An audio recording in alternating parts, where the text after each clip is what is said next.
ABC's Wayne Cabot has her story. Studies of pigeon migration show that they have an internal compass. German scientists finding a magnetic-like material in their liver that aligns with the Earth's magnetic field. University of Bonn researcher Christian Kurtz. Our study also contains evidence all these macrophages in the liver are connected to nerves. They all go to the brain. Wild species migrate seasonally up to 1,200 miles. The common city pigeon just kind of hangs around, within a mile or two. Wayne Cabot, ABC News. I'm Sherry Preston, ABC News. As an organ donor, your story doesn't have to end. The good in you can live on. In fact, you could save up to 8 lives with your gifts. Your heart could keep beating. Your kidneys could keep filtering. And your intestines could keep on digesting for others. And that's not all. You can improve the lives of 50 more people as an eye and tissue donor, restoring sight and health. And you're not just helping out the person receiving the transplant. You're touching whole families with your life-saving gift. Register in minutes. Just go to organdonor.gov. You'll be happy you did. And just maybe, someone else will be happy too. Sign up today. Go to organdonor.gov. It saves lives. U.S. Department of Health and Human Services, Health Resources and Services Administration. KHOW News Time, 10:03. Tina Peters has been released from prison. Fox 31's Kasha Carriage in front of the La Vista Correctional Facility in Pueblo. She wasn't going to be seen leaving the prison here. That's exactly what happened. We could kind of assume that she was probably going to go out some other exit that's not in front of all of these cameras. So we did just get this statement here from the Department of Corrections. They said they can confirm that Tina Peters was processed for release today, June 1st, 2026. She is no longer here. They also said they're not going to provide any additional details regarding residential placement, reporting schedules, or travel logistics. We did ask what time she was released, where she went. They said they're not going to tell us that. Peters' 9-year prison sentence commuted by Governor Polis. She was convicted of misconduct, attempting to influence a public servant, conspiracy to commit criminal impersonation, and other charges in the 2020 election. And in sports, the Rockies begin a series tonight at the Angels. I'm David Kale. Now, Impact Traffic. Yeah, it looks like we're in better shape now. The crash or problem that we had northbound at the Northwest Parkway north of us is gone. So it looks like some slowing still left over, but the lanes are open. Good news there. 270 east coming off I-76 through York and Vasquez is slowing a little bit. 925 south coming into downtown. Got a little traffic there, as well as 225 coming in from Parker heading back to I-25. But I-25 between downtown and the tech center is wide open. With traffic, I'm Jonathan Steele. This report is sponsored by Brad vs. Everyone podcast. Dangerous social media trends, media scandals, dumb TikTok boycotts, and more. Keep up with all the online stories mainstream media ignores by listening to the Brad vs. Everyone podcast on the iHeartRadio app, Apple Podcasts, or wherever you get your podcasts. It happens only once a year in Las Vegas. Our legendary iHeartRadio Music Festival, presented by Capital One, is back. You put your hands in the air. One stage, 2 nights. Are you ready? Featuring the biggest names in music. Live, loud, and always full of surprises. We're getting this party going, huh? Hear it live on iHeartRadio and streaming live on Disney Plus and Hulu. Listen for the reveal of our 2026 iHeartRadio Music. Yo, baby. Value you can feel. Just checking. I got your boy, what's his name? Yeah, Mark. I got him. I got him. I'm going to bring him up. This month, get an AC for only $99. Certified technicians handle repairs, maintenance, and installations for homes and... Well, you should put on underwear. Go to bestdenverhvac.com to book your appointment and breathe easier with L&L Heating and Air Conditioning. Get your $99 AC tune-up with your trusted team for comfort and peace of mind. What makes a law firm right for you? If you're injured, it should be someone with the experience and track record to prove he's intent on making you whole. I'm consumer advocate Tom Martino recommending John Fuller. I've seen him in action. He'll listen, he'll give advice, but mostly he'll fight for what you have coming. And he can get started right away. Call now for help. No appointment necessary. 303-597-4500. 597-4500. 500. Call Fuller.com. EuroPlumbingColorado.com has the lowest prices guaranteed. Listen closely. Nancy, will we see you on the People's Picket Line? We need you there. Or a picket line might sound like a pickup line. Oh, I have been waiting for Ripped off, bad news. You need advice so you don't have to lose. We'll come running just as fast as we can. Troubleshooter's gonna help the common man. This is the Troubleshooter Show. Now, Tom Martino. Hello, I'm Tom Martino. Welcome to the show. This hour brought to you by a wonderful company, Apple Air Heating and Cooling, in business since '88. Started by the Todd Terry family, and now he and his son still run it. The best warranties in the business, 12 years parts and labor, 6 years full replacement. That's it. 303-733-2813. Apple Air. That's air with an E, appleair.com. Major Marc Mager joins us. I'm going to bring up that camera in a minute for those of you who are streaming. He is in the Casa studio. Let me bring him up. There he is. And Mark, I'm glad you got dressed up for us today. Thank you very much. And you know what today is, don't you, Tom? What is today, Mark? It is Free Tina Peters Day. Yeah, it is. She is back with us people in society. Yeah, actually, here's the deal. That punishment didn't fit the crime. I mean, it was a political thing. And I got to applaud Polis for doing this. I'm not quite sure why he did it, but hey, you got to applaud him for doing it, in my opinion. I mean, truly, this was an anger sentence, a sentence of anger. Like, how dare you? How dare you question the election? And again, I don't want to get into election integrity or any of that, but that's really what it was. And yeah, she is free, and she should be. An elderly woman who truly is not a danger to society. And again, God almighty, Mark, it's just everything is so political. Even the 250th anniversary, okay? Now a bunch of entertainers have pulled out because they said that Trump was making it a MAGA event, or MAGA, however you want to say it, and they don't want to be part of it, and he's threatening to cancel the whole thing. I swear, everything is just so political. Everything, our entertainment, our celebrations. And I'm not blaming any particular person for that. I'm just saying that's the way it is. I mean, I have seen posts on Facebook and Nextdoor that start out as just wonderful posts, just like, hey, what a beautiful day, blah, blah, blah. And then somebody injects a political statement. And it's just amazing to me that we live in such, I don't know, diverse. It's not diversity. Diversity is usually a word we use for welcomeness of differences. There is no welcomeness. I mean, anyway, it just bothers me. It just bothers me. And speaking of such, I don't know. Today I sound like a grumpy old man, with the bony finger. What are you doing? But I wonder, and I'm asking, and when I ask questions, it's truly to understand. I am not one who makes an edict and expects everyone to understand. I try to give my reasoning.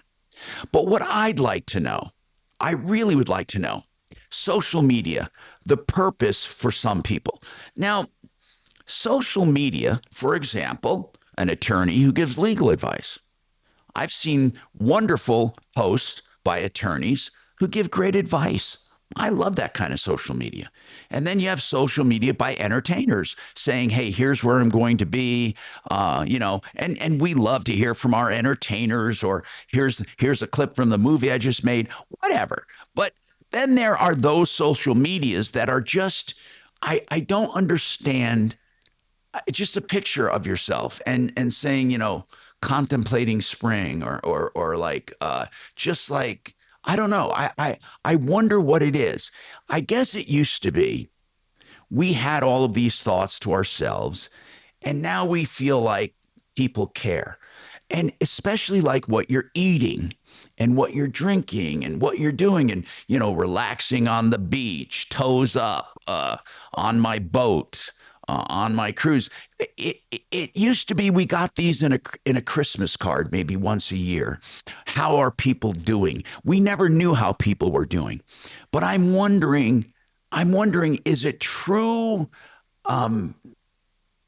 purpose? Is it purposeful? Like what? I don't know what I'm saying. Mark, what do you think? Truly, you are one that you don't really post a lot. I mean, you post very rarely, like when you do almost something. Zero. Yeah, but when you do, it's kind of fun stuff that's so unusual. I can't think of the last time I posted anything, honestly. Well, maybe it's Sue's, but like when you guys go somewhere and you do something really unusual, Oh, yeah. It's really cool because it gets a lot of hits, and it's cool because it's unusual. It's not like every day. We got like 10,000 people looking at a turtle swim next to our canoe one time. That's exactly what I'm talking about. And then you posted a problem with a car one time that got hundreds of thousands of hits. I'll tell you what we could get. We got millions on that, over 10 million on that Ford. But I think if I went out into the wild and used a camera to film Dimitri attempting to pick up girls, it would go crazy. So really and truly, I tried to ask this before, and by the way, let me before I go on, we want to solve your problems, we want to answer your questions, we want to take your complaints. Truly, give us a call at 303 Martino, 303-627-8466, and you can call that 24/7, or you can call 303-713-TALK. That's the iHeart number. It's 303-713-8255. There's almost no problem we won't tackle and try to help you with, and we've had a lot of success recently. So I don't want to lose track of that, but we also talk about, as I say, those everyday aches and pains, the things that make you tick, the things that tick you off.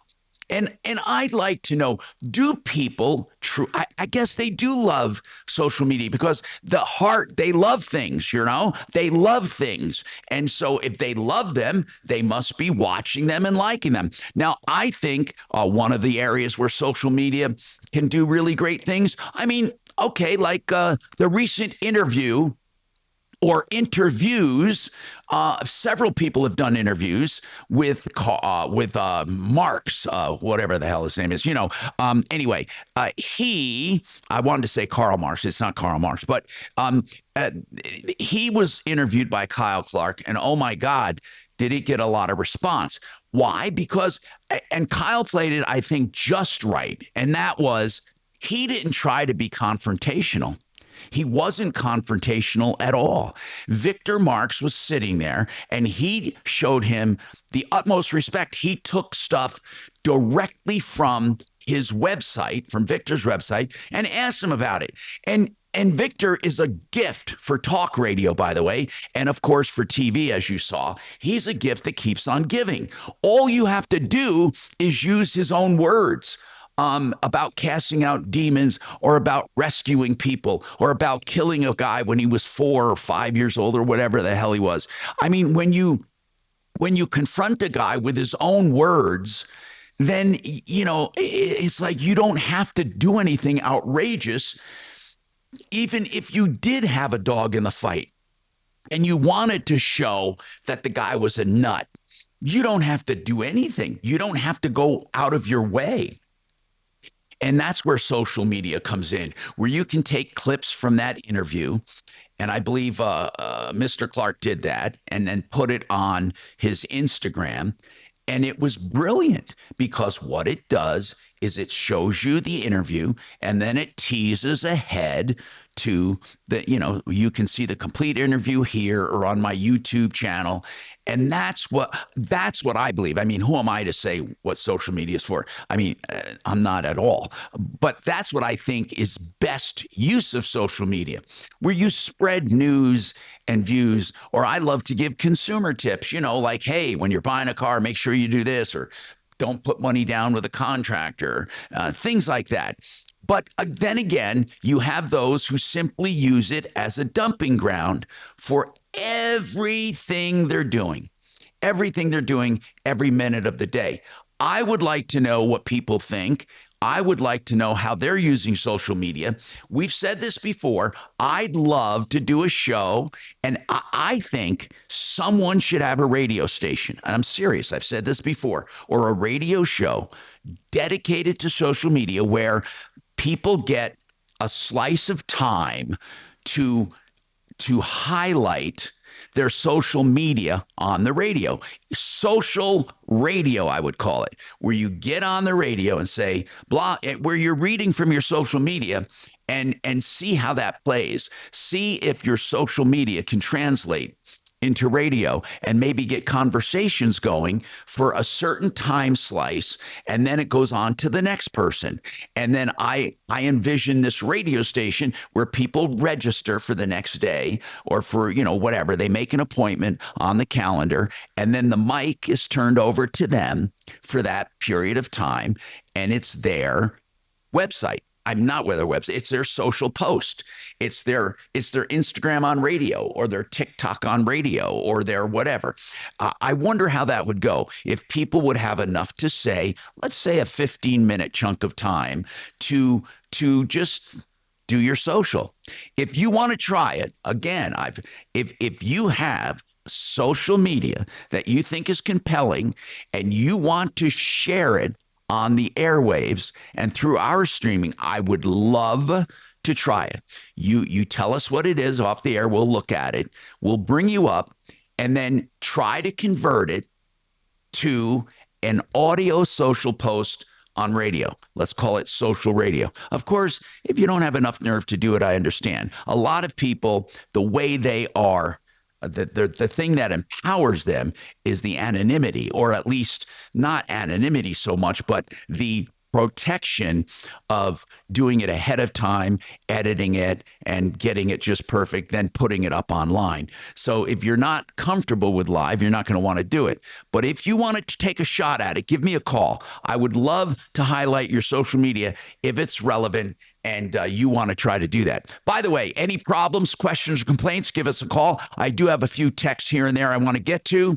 303-713-TALK, 713-8255. Gravina's has the greatest windows. We're talking 50 brands to choose from. Gravinas.com.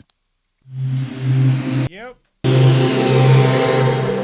Facing a job loss? Considering a pension buyout, a severance package, or what to do with your 401k? Hi, I'm Linda Gardner, host of Your Money, Your Retirement, and I can help. 720-488-8604. That's 720-488-8604. Sheridan Auto Tech is a repair facility that I take my car to. Instead of a dealer, I save a ton of money. I actually compared. I spent $298 with Kevin, and the dealer wanted $1,200 for the same service. I am not kidding you. I swear to you. And you know what? Sheridan Auto Tech does minor and major repairs and maintenance.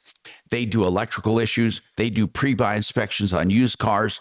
They're conveniently located on Colfax, west of Wadsworth, a beautiful, large, secure facility, well lit, and it's a place where you can take your car and get in quickly. Give them a call, 303-455-7242, 455-7242, SheridanAutotech.com. Thank you. Thank you.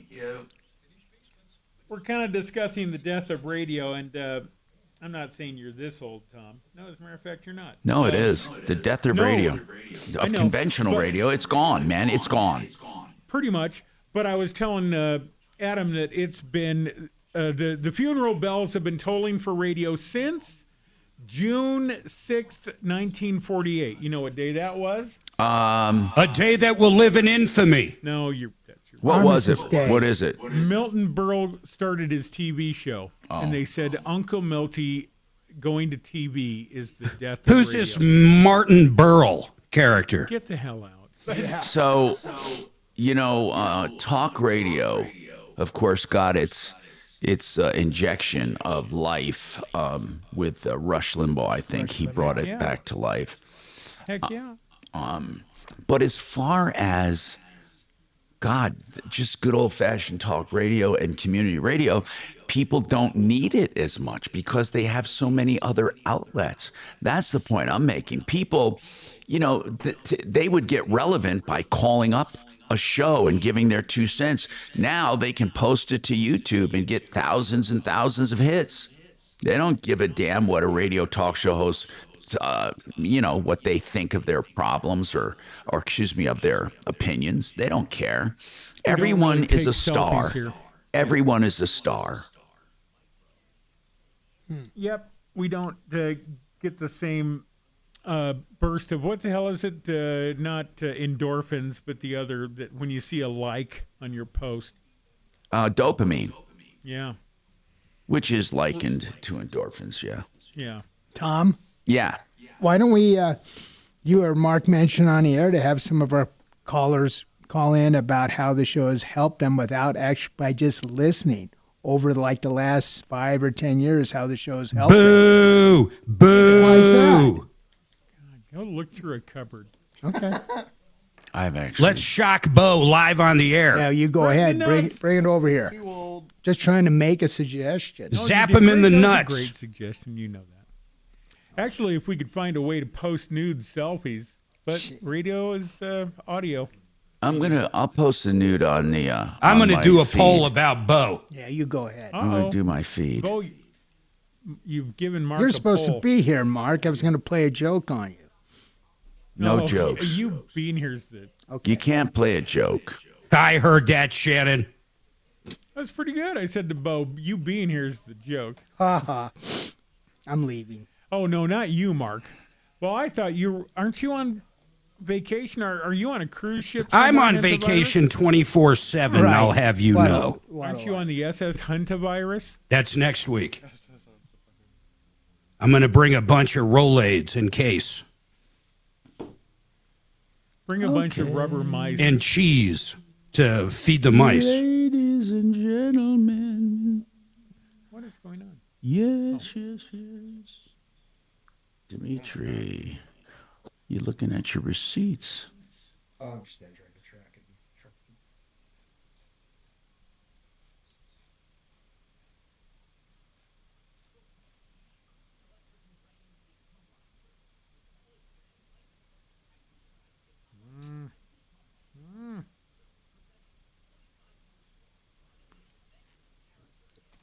Marc Mager needs a retooling prayer by someone who can really give it out good. Mark, you need to come on in the studio and then put my hand on your head and get the demons cast out of you and hopefully get a campaign donation. I always thought that polls up. Polls up. I always thought the retooling prayer was what you said when the Snap-on truck pulled into the parking lot and you're like, oh, damn. Mark, where's the like poll? when I'm looking for it. They used to show up and repo people's boxes all the time. Mark, where is it? Oh, no. Oh, damn, they're picking up my sockets. I don't see the poll. Retooling prayer. You should see the poll. It's polling. Oh, here we go. Let's see. I'm Tom Martino, your troubleshooter, 303-713-8255. Vestera Turnkey can make you a landlord and help you every step of the way. Vestera Turnkey Wealth Builders. Go to mybiggestreturn.com to find out how to be a landlord in a great market. mybiggestreturn.com. Hey, what is on your mind? How do we help you? That's what we ask each and every day. And there has been a plethora still over the weekend. I get questions. What do? I gave a contractor money and I've not heard from him. I don't know how I can stress this enough. Don't pay money up front. Don't.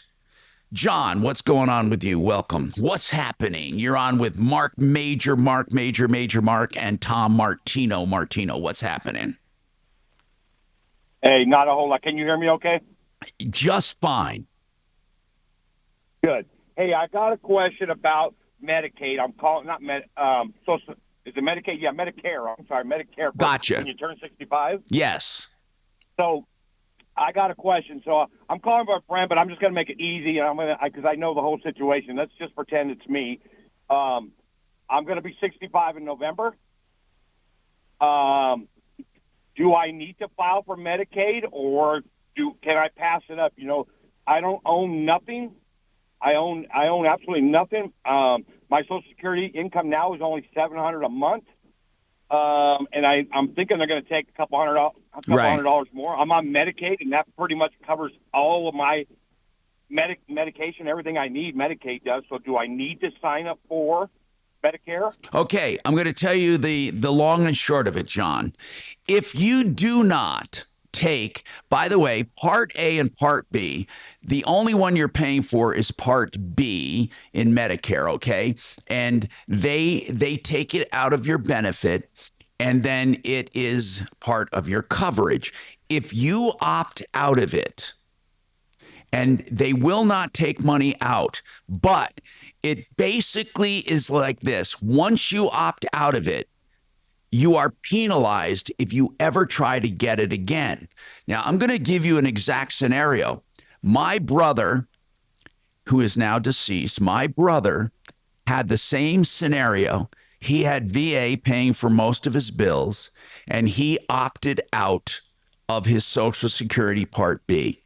Later on in life, there were expenses that VA could not cover, and his Part B would have covered. And he wanted to get a supplement, but he couldn't because he didn't have Part B. You can only get a supplement later on if you have Part A or Part B. He couldn't get Medicare Advantage because he opted out of Part B. So he was totally nixed out of the system. And in order to re-sign up, I could give you the formula, but it doesn't matter. All I'm going to say is this. If you don't sign up in the beginning, it becomes cost prohibitive to do it in the future. So you're one and done. If you decide to forego it, you will never have the opportunity to get it again. And it, to me, is a bad idea because it's one of the best coverages you can get as an older person, even without a supplement. Or what you could do is get your Part A and Part B through Medicare Advantage if you're not sick a lot and you don't go to the doctors a lot. But John, you know, right now, your benefit will be docked by the amount of money toward Part B. That is the answer. And I think it's foolish to not get it. That's all I can say. But there are people who are very short-sighted and they decide not to get it. And it's just, to me, it's the best coverage you can get for the price. So even though you think you're saving a little money here and there, I'm going to give you an idea. My Part B is costing me right now $560 a month. It's taken out of my benefit. $560 a month. And let me tell you, it pays 100% of all preventive care. It pays after my deductible of $257. It pays 80% of all expenses. Now, even without a supplement, that's a good idea. I went ahead and got a supplement, and then I have Part D and all of that. But are you really calling for a friend, or is it you, John? No, I'm calling for somebody else, but the reason I'm thinking, like, what does it not cover down the road? I mean, that you couldn't just go into Medicaid or you couldn't go into a hospital and get taken care of it. If you get a bill, oh, well, how are they going to collect it from you if you don't own anything? Well, I mean, I don't know how to answer that. I just think that you will. Well, okay, if you needed surgery, that you couldn't get your surgery. It's that simple. You couldn't get it. Don't you pay after? Don't you pay after the surgery, not before? No, they come in and pre-qualify you. Absolutely not. They come in with their little cart and they ask you about your coverages and how do you plan to pay for this. They absolutely do. And I guarantee you that if you went to a hospital system, you'll get emergency care because they can't turn you away. But they're not going to schedule a life-saving surgery for you. If you had a tumor like I had on my pancreas and I had to have it removed, they wouldn't go ahead and do it free. They wouldn't. It's not emergency. And you would die of cancer. Okay, that makes a difference, I guess. If you're saying they will not, no matter what they're saying, sorry, you don't have insurance, you don't have cash, That's it. Good That luck. happens all the time. People aren't covered. That's why they go to GoFundMe and stuff like that. Look, man, we don't have socialized medicine. And you're saying, what if I just keep all my money and suck off the system? Well, that might help. That might work for a couple emergency procedures here or there, but you're not going to get any preventive care. You're not going to get any surgeries. You're not going to get any planned care. It would be a reckless way to go through life. Why would you want to go through life that way? I mean, really and truly, what are you trying to accomplish? I hear what you're saying. I was thinking the $700 a month is the only income. If they take out another $200 for the Medicaid, that's right. Now you're living on $500 a month. You're absolutely right, and you will never, ever, ever get better coverage in your life. Not for the price. Yeah, that makes sense. Not for the price. I understand. Yeah. And look, I don't want to sound callous, okay? I happen to have other businesses and income, and I know what you're saying, bro. I don't want to sound like, I hate when people sound like, oh, why don't you just do this? I know it's difficult, and my heart goes out to you if you can't afford that premium. But I say you can't afford not to have it. You really can't. Because even if you're homeless, I know this sounds crazy. Even if you're homeless, it's going to come in handy, and it's going to be now. I'll tell you one thing they might do, like that deductible. They might waive the deductible if you have Medicare. So you may say, I can't afford to be in the hospital. Well, Part A will pay for your in-hospital care, and the hospital might just eat that deductible. That's where you get, where you don't have to have a supplement, but you have to at least have Part A and Part B. Part A does not, by the way, Part A does not cost you anything. That is in-hospital care. The first 60 days is covered 100% after your deductible. So, okay, Tom, how do you sign up for Medicare, and when do you need to sign up, and where should I go to sign up? Well, I got to remember back. What I did was I called Integra Insurance. Now, the reason they helped me is because I was getting a supplement. But if you're not getting a supplement, you go directly to the Medicare website. It's medicare.gov. And Medicare.gov, you sign up. You put your Social Security in there, and you get a username and password, and then everything is connected to your Social Security number. So that's how you do it. You'll be given a member ID, and then you'll have a card you can print out, and then you'll have Medicare.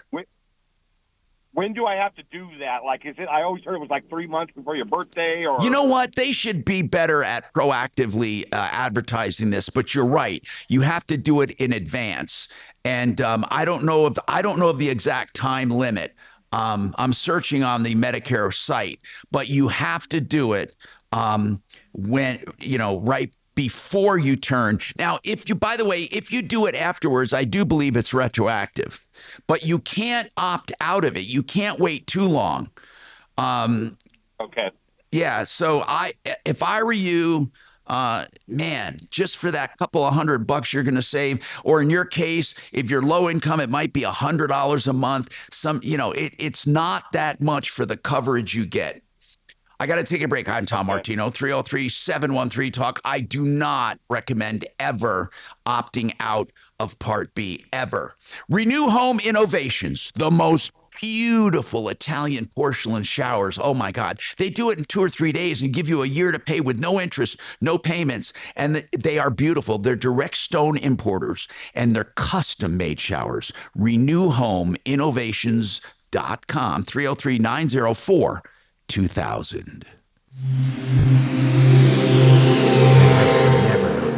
KRFX HD2 Denver. KHOW Denver. Denver's talk station. An iHeart radio station. Guaranteed human. Now, impact traffic. All right, not too bad for the drive. Everything's been cleared up that we had that was causing delays. You got just a couple of pockets of slowing on 270 up through Vasquez. That's the westbound side, I-25 south into downtown around Spear, and 225 coming south in from Parker. A lot of construction in the foothills. US 6, of course, west of Golden. Got delays there. Highway 74 out of Kittredge and Evergreen, and even up Coal Creek Canyon. This is Highway 72 west of 93. There are some backups. With traffic, I'm Jonathan Steele. This report is sponsored by Taking a Walk Podcast. I'm Buzz Knight, host of the Taking a Walk podcast. Step with us into the world of music. I bring you up-close conversations with new and legendary musicians. For one of the best music interview podcasts, listen to Taking a Walk on the iHeartRadio app or wherever you get your podcasts.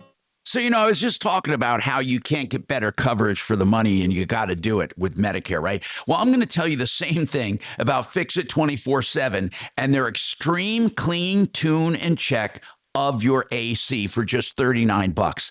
Now, they offer this for new or incoming customers or customers that have never had it done because they want to be your plumbing, heating, cooling, electric, and drain company. So they want to show you how thorough they are. For $39, they take that thing apart. They clean every nook and cranny. They add life and efficiency. You will never, and I mean never, have better service for the price. FixMyHome.com. Book now. You cannot afford not to do it. It's just $39. 720-526-3939. Thank you.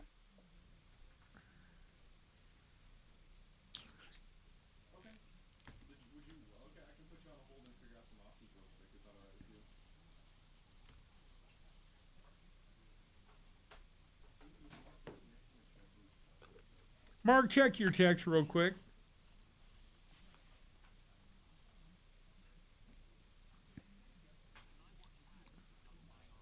And when I take the call, would you pull it off of there so I don't take it again like an idiot because I don't keep track necessarily? Well, that's okay. It's okay, I know. We want you to feel confident.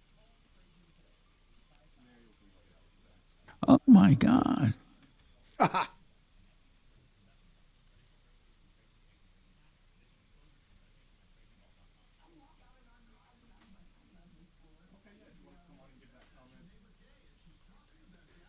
Well, it's official. Bo's a great guy. Really? Compared to who? So say it. Hey, the how sheep. about that? 6% Why the hell is this thing not showing up for me? Your poll was, is Bo a great guy? Just don't hit any buttons. No, I'm not, man. I'm just looking here, and I'm going to switch my account to me. I think Chopper probably voted no. Absolutely. Okay, now I see it. Would you say Deputy Bo is a great guy? Yeah, 94%. Yay. Take a lesson. You should have seen what they said when I asked about you. I know. It was like embarrassingly 100. Hey, Mark, can you check your text real fast? Marky Poo, check your text. Sent you a 2-week notice via text. Check your text. Have you ever broken up with anybody by text? I'm not asking me or Mark, obviously. I'm asking people who are listening. Has anyone ever broken up with somebody by text? I got a good one. We didn't have text when I broke up with people. Oh, that's right. What about Adam? He hasn't gotten together with anybody over I guess if Suzanne and I were going to split up, I'd text her. Sorry. What, are you afraid of getting injured? So you're going to text her from a different state, Mark? I think mine was when you. Hey, Axeman, email me the info. You got it. I think the one I got was something like, when you come home today, get your stuff. It'll be the last time you're here. Oh, God. It's like, oh, okay, solid. I get that. Shanman. Huh? Where did you put your vans? Are they down by the river over on Platte They're River? up on the hill next to the condos. How'd you get that one van up the little Towed hill? it with the Ram, the bull truck. Oh, did someone tow We it up didn't even there? have to put it in 4-wheel, man. Yankee Doodle Doo. One of the guys wanted to, well, let's just keep charging the battery. I'm like, I got a life to live. Let's just yank these things out. Doink. Got him up the hill. Well, I'm in a nice spot now. Oh, the shade. I'm under a tree. Now is when things are going to Then go you should just leave them there. horrible for me. Well, I hope to leave them there. They're in a great spot. Because I don't know where they're at. They're hidden. Yep. Well, I mean, It's good for me. Up on the hill, it's probably hard for you to see up there. Yeah. Because I'm just a little fella. Little fella. Do you know where that upper lot area is? It's on the other side of the dumpster. Yeah, when you go in the back, keep going. Keep going. Oh, crap. We're coming back. Bet you are. .com has the lowest prices guaranteed. Hey, Tom Martino here. Welcome to the show. 303-713-TALK, 713-8255. Get your Compass insurance checkup right now, free of charge. Don't you want to know you're paying the best prices for insurance and have the best coverage? It's free of charge. It's an honest-to-God comparison. 303-996-9000. All right, let's talk to Mary. Mary, you have a comment on John's call about Medicare. What is it? Oh, and by the way, I looked it up, and you do have a 7-month window only to apply. Mary, maybe that's what you were going to correct me on. You have to apply 3 months before 65 or 3 months after 65. So anyway, so that's like a 6-month period. Go ahead, Mary. Welcome. Well, what you just said is correct. But otherwise, this fellow, if he's only making $700 a month, he needs to contact the SHIP office, which is the State Health Insurance Program. It's under the auspices of Medicare, and they will spend endless amounts of time explaining all the rules and regs and the sign up and such. Also, if he's only making $700 a month, he's eligible for what they call a Medicare savings plan, and Part A is already paid for, assuming he's had 10 years of work experience. Right. But his Part B will be totally paid for. He will get into a low-income pharmacy-type situation, and Medicaid will pick up. It'll act almost as a supplement. So he will get essentially free Medicare. Okay. So these guys, yeah, and now I was a volunteer Medicare counselor, and I went for Benefits in Action. These are all county, and it's a resource center. The one, if he lives in Denver, he could do that. There's also what we call Dr. COG, which is Denver Regional Council of Governments, and they will sign you up for Medicaid. They will go through all your processes. They will get you signed up instead of having him do it on himself. Oh, that's wonderful. So really, resource. That's really good to know. I hadn't revisited that for years and years. But what you're saying is there is a supplement program through the government that basically pays that premium for Part B for you. Yes. Good. That's yeah, wonderful. They'll pick it all up, and even if, yes, it will pick it up, and there's they just know all the ins and outs of that, so he will be taken care of. So the very first place he should call is what then? It's called SHIP. It's the State Health Insurance Program. Got and it. You can look it up. It's under the auspices of Medicare, and you'll be given an 800 number. When you call that 800 number, it'll want to know what county you're in because it's all based on demographics. Thank you very much. And they can get you. Mary, I appreciate that. Thank you so much. I love that we have smart callers. Doug, what is going on, Doug? How can we help you?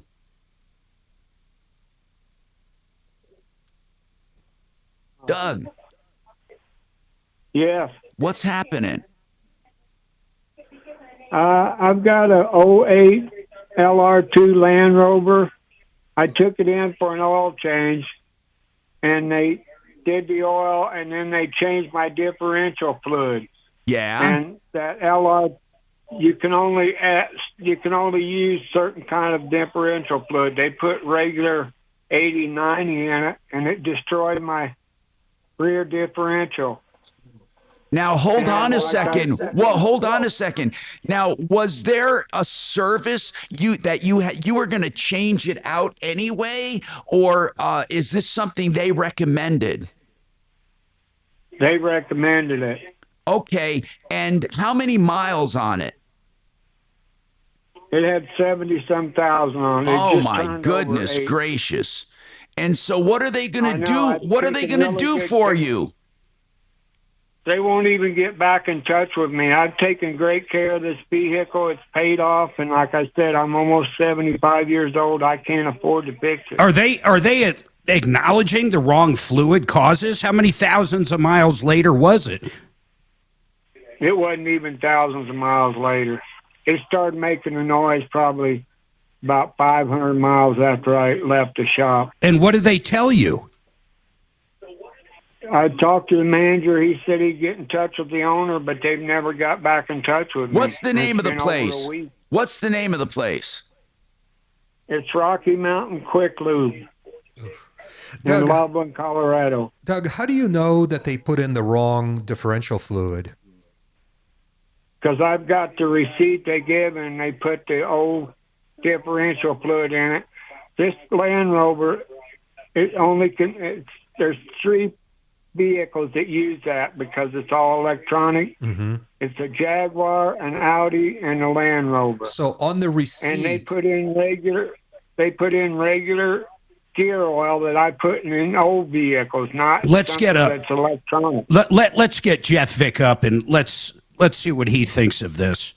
Do you know anything about it, D? I mean, do you know about the wrong fluid? I mean, it doesn't sound to me like it would blow the entire pumpkin. Yeah. I mean, it just seems weird to me. You got to remember what car we're dealing with. This is a Range Rover, which is bad to begin with. Yeah, and it's going to be extra sensitive to non-specified fluids. It didn't blow it.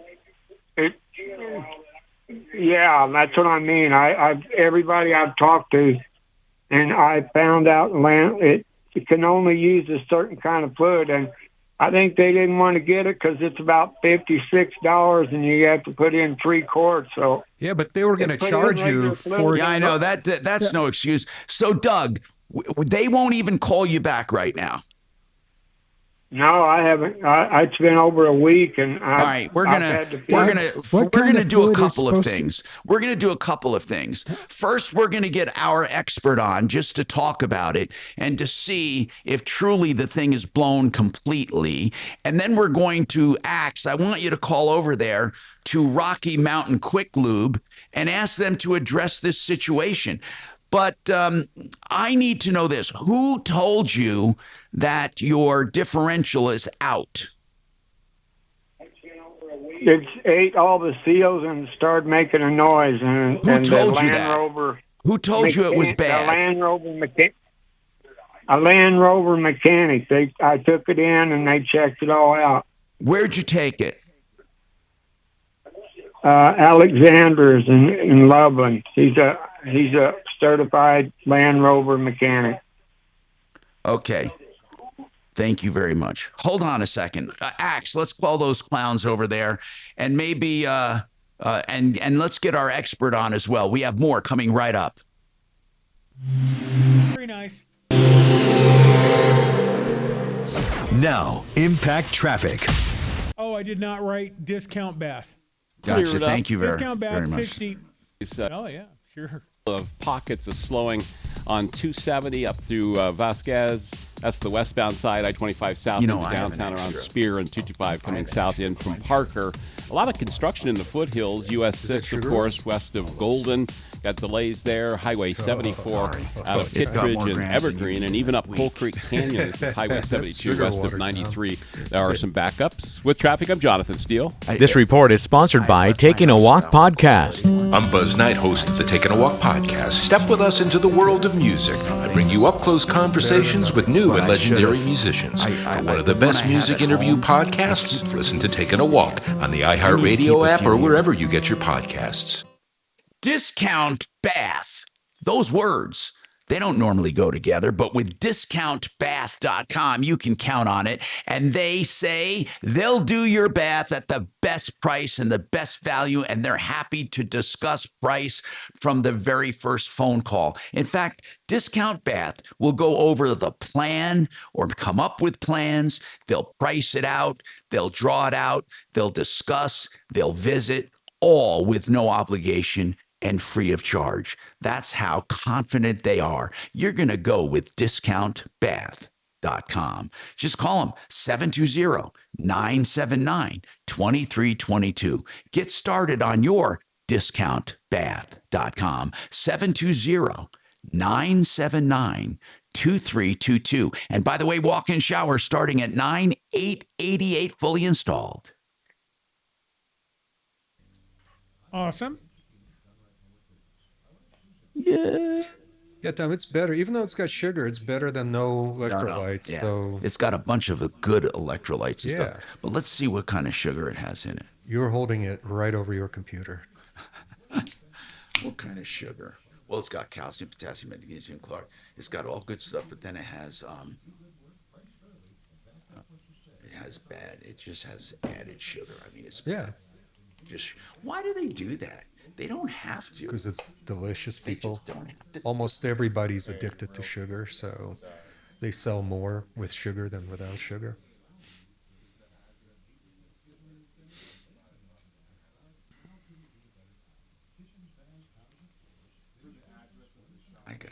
I got it. There's good sugar and bad sugar.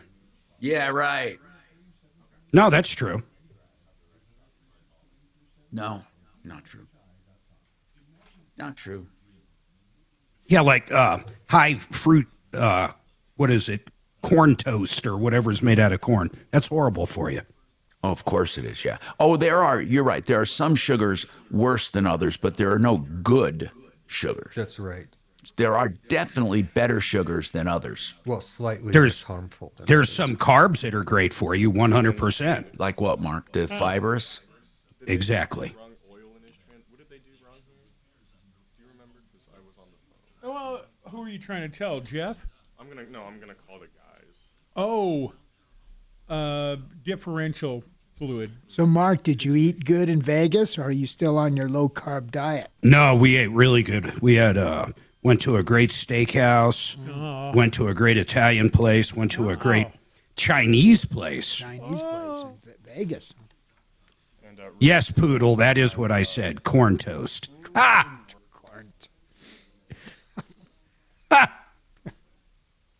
And you knew exactly what I meant.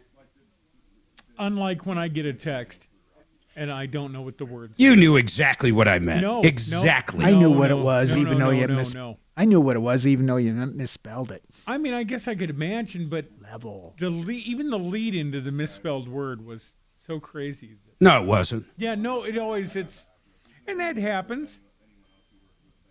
I'm going to actually tell everybody what it is, and most people would understand exactly what I mean. Yeah, I knew by looking at it, Mark. I said, I'm on 4, and that means I'm on Comrex number 4. Then I put, need to dial in Kevel. Now, Kevel meant level. That's pretty obvious, and that was it. So I'm going to put up a poll. If you want, and in my defense, need to dial in Kevel sounds like you're bringing in someone named Kevin that Kevin needs to dial in. Going to dial in Kevel, as opposed to need to check my Kevel, in which case I would assume level, but not to overanalyze your inability to. Good morning, Troubleshooter Show. Did you want to talk to Tom and the gang? Okay, perfect. There's no Alexander that works there? Okay. Yeah. That's a little interesting. I'll tell you what's going on real quick. I work at a radio show for iHeart called Troubleshooter Show. Oh, shoot a poodle. Shoot a poodle. Man, oh my God. And I'm the idiot running the audio, so I am really not involved. What did she say? Hey, do you guys... Shannon? Do you what? Can I I want to text you something, but I want to tell you I'm texting you. Oh. Just so You'll misspell it and I won't understand what you're saying? No, just so you just look at it. Hang on, John. Let me see if Adam knows. Hang on. No, okay. So I looked up the fluid specifications for his car, and he's absolutely correct.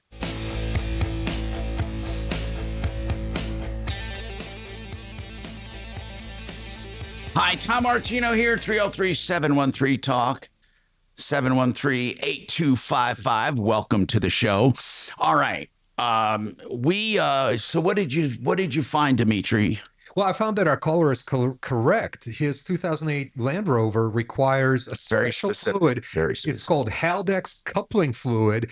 And listen to this. It says that mixing these up or using the wrong fluid will result in all-wheel drive failure or severe damage to the rear axle components. Wow. So he's absolutely right. If you don't know what you're doing, then you're definitely going to destroy the system if you put in the wrong fluid. Hey, Doug, when you took it to a quick lube place, did you mention to them they needed special fluid, or did you assume they would know? I thought they'd know. They have a computer right out in the shop, and like I said, they're the ones that said I should probably change it. He's right. I mean, if they offer to change his fluid, they have the responsibility to put in the correct fluid. Of course they do. Computer or not, they got to do it the right way, or they're going to be responsible for fixing the damage. Axe, did you? And by the way, it's not like he has hundreds of thousands of miles on it. I mean, that's the thing. It's low mileage. I mean, it was low mileage for its year. What's it going to cost to fix this? Yeah, that's a good question. What will it cost to fix? Well, the guys that worked on it, I asked them if they could do it, and they said, yeah, but I could get into almost $8,000 just for the part. Yeah, wow. I believe it. Okay, now you do know that you'll have to pay some on that. I mean, as far as there is some depreciation, it had 70,000 miles on it. So what we'd have to do is calculate what the normal life of that is.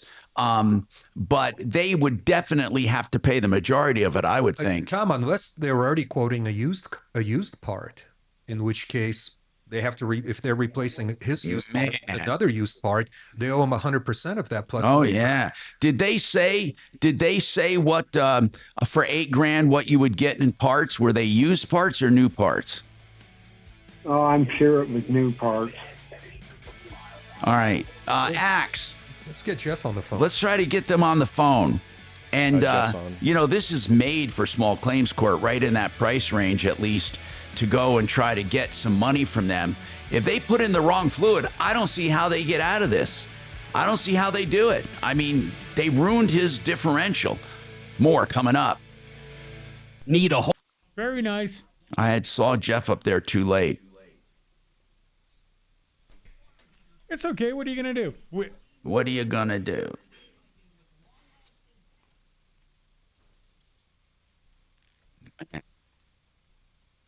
Well, those Range Rovers must be very persnickety on your oil. I never heard of something being ruined.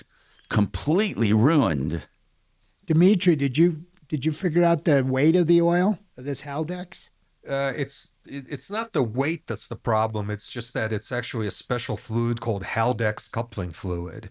Coupling fluid. Yeah. Weird. So it's not like they used the wrong weight oil. They just used the wrong chemical to begin with, or the wrong fluid. Crazy how that could ruin a transfer case. Yeah, but these cars, man. I have a friend who recently owned 3 Land Rovers, and they're made in England, right? Yeah, they're totally huge piece of shit. I mean, okay. His 3 have been recycled into washing machines already.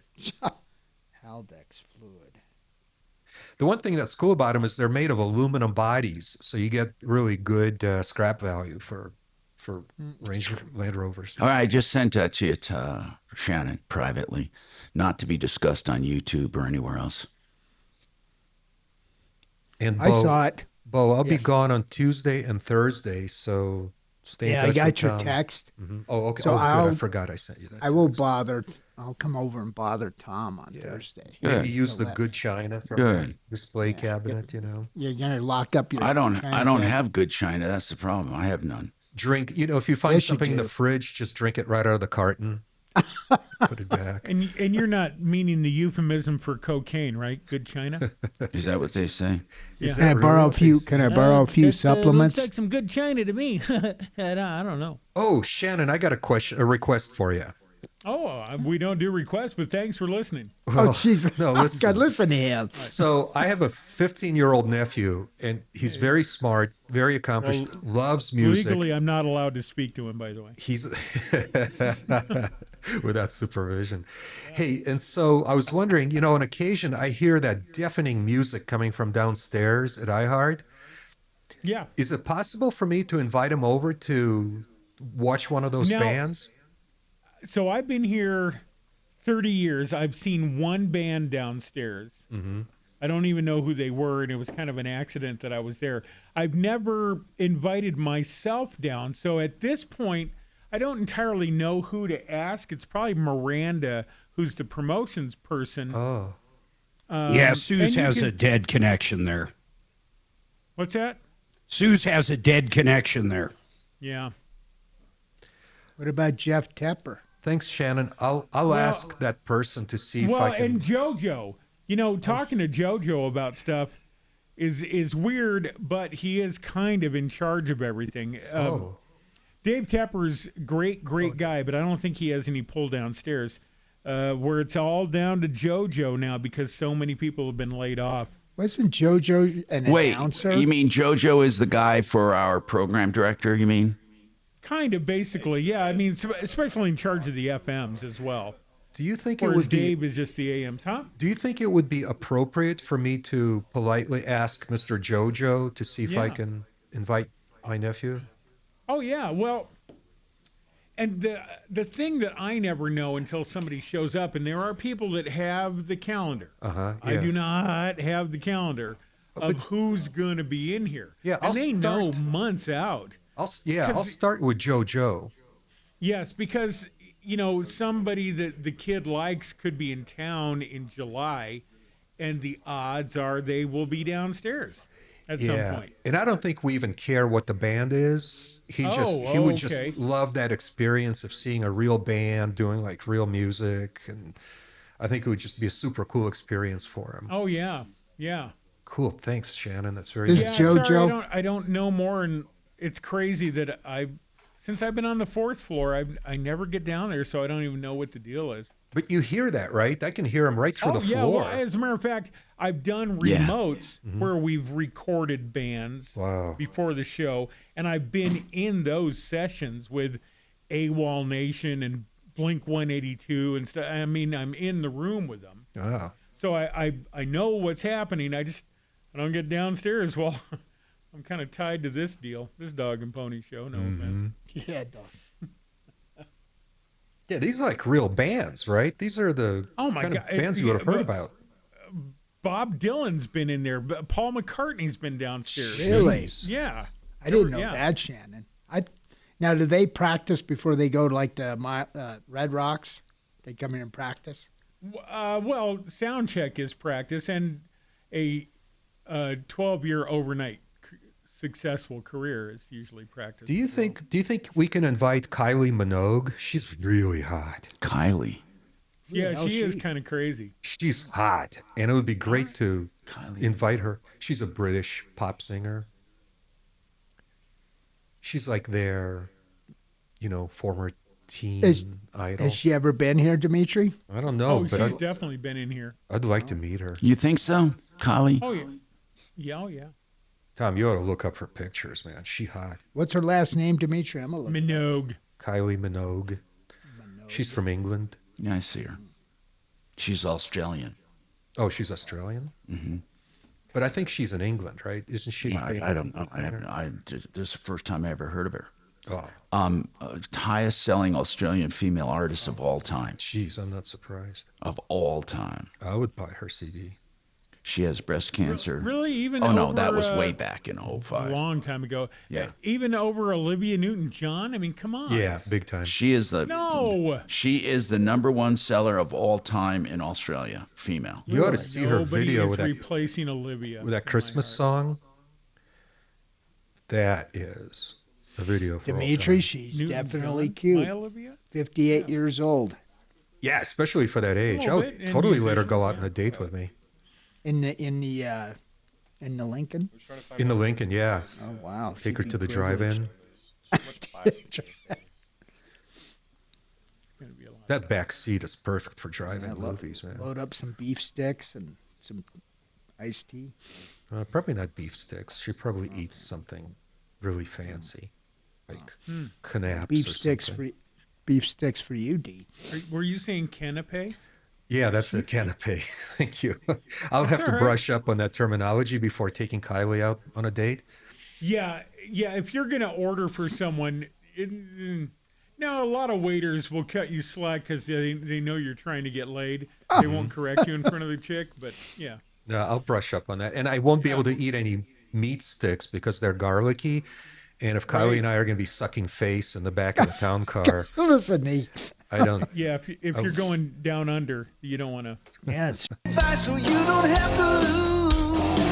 We'll come running just as fast as we can. Troubleshooter's gonna help the common man. This is the Troubleshooter Show. Now, Tom Martino. Hey, I'm Tom Martino. Welcome to the show. 303-713-TALK, 713-8255. Major Marc Mager's with us as well in his remote studio, and we are solving problems, answering questions, taking complaints, making your life a little easier. What happens when you have a 2008 LR2 Land Rover? You take it to Rocky Mountain Quick Lube. They changed the differential oil, but put in the wrong fluid, and it blew out the differential. And according to the internet, or where we looked it up, it will have a devastating effect if you don't use the right fluid. Dimitri looked that up, and we have Jeff Vick on, Kimmer Transmission. Jeff, I don't know if you even work on Land Rover, but have you heard they're so persnickety about those fluids, or is every vehicle like that? Well, I mean, it just depends on the application. They can be. On that, they call for just Castrol 80/90.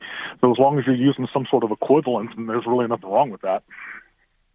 Okay. And what kind of an equivalent? Would they have it listed? In other words, when you look up fluids, do they have equivalents listed? Yeah, it would be just any equivalent 80/90 on the market. I mean, the standard stuff that I carry stock, for the majority of differentials out there, take the same fluid. Well, Jeff, hey, this is Dimitri, and I looked it up, and it says that car, this is a 08 Land Rover LR2, and it takes not only, you're partly correct, rear differential fluid is 75/90 GL5, but it also requires a special fluid for its on-demand all-wheel drive. It's called Haldex coupling fluid. Well, yeah, but that's part of the transfer case. Or some of them actually had a coupler in the front of the differential that would take a different fluid there. Yes, and typically, I mean, you can get some noise out of them when they do that. But as far as like grenading, I've never seen that. It says that it causes terrible problems. It causes like complete failure of the all-wheel drive system. It potentially could, but that's not the differential portion. Right. If he got a service, from what I'm understanding, they service the rear ring and pinion, then that's the Castrol EPX. It could be that Doug told us that the wrong part has failed. Doug, what actually failed? Was it the rear differential, or was it something else? Doug, let's bring him back up again.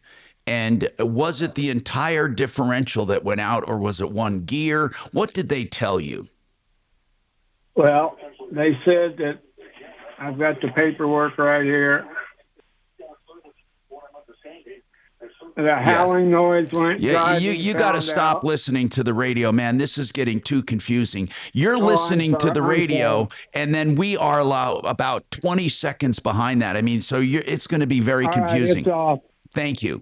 All Okay. right, it's off. All right. Good. So what did they say was failed? I know you've got a transmission mechanic there or whatever, but this is what Land Rover says, and I trust him more than just some guy that He's just asking what broke on it. What are they quoting you? They said that it was the rear differential. Okay. So, hey. Now, they also said it could screw up my transfer case because it runs through the same system. That oil that Land Rover says to use, 80-90 is a higher, thicker oil. So that's what screws up everything. Tom, what do you think about getting Alexander's highly special? We don't listen, Doug. Doug, we're not doubting you that this thing is screwed up. We were just trying to figure out the extent to which it's screwed up. Saying the entire differential. Okay, we just wanted to know, did they specify anything, or are they just saying they're going to replace the whole thing? What do you think of calling Alexander's Automotive, since they're the ones that diagnosed this problem, and maybe asking them to explain this to us so that we know exactly? Or let's call the Quick Lube. Did you call him, Axe? Did you try to get him on? I tried. They won't even talk to me. Axe, what did they say to us? They haven't returned my calls or nothing. Got it. Now, on that deal where the tranny guy said that's wrong, it says 80. It specifically says no, you cannot use basic 80-90 GL5 gear oil.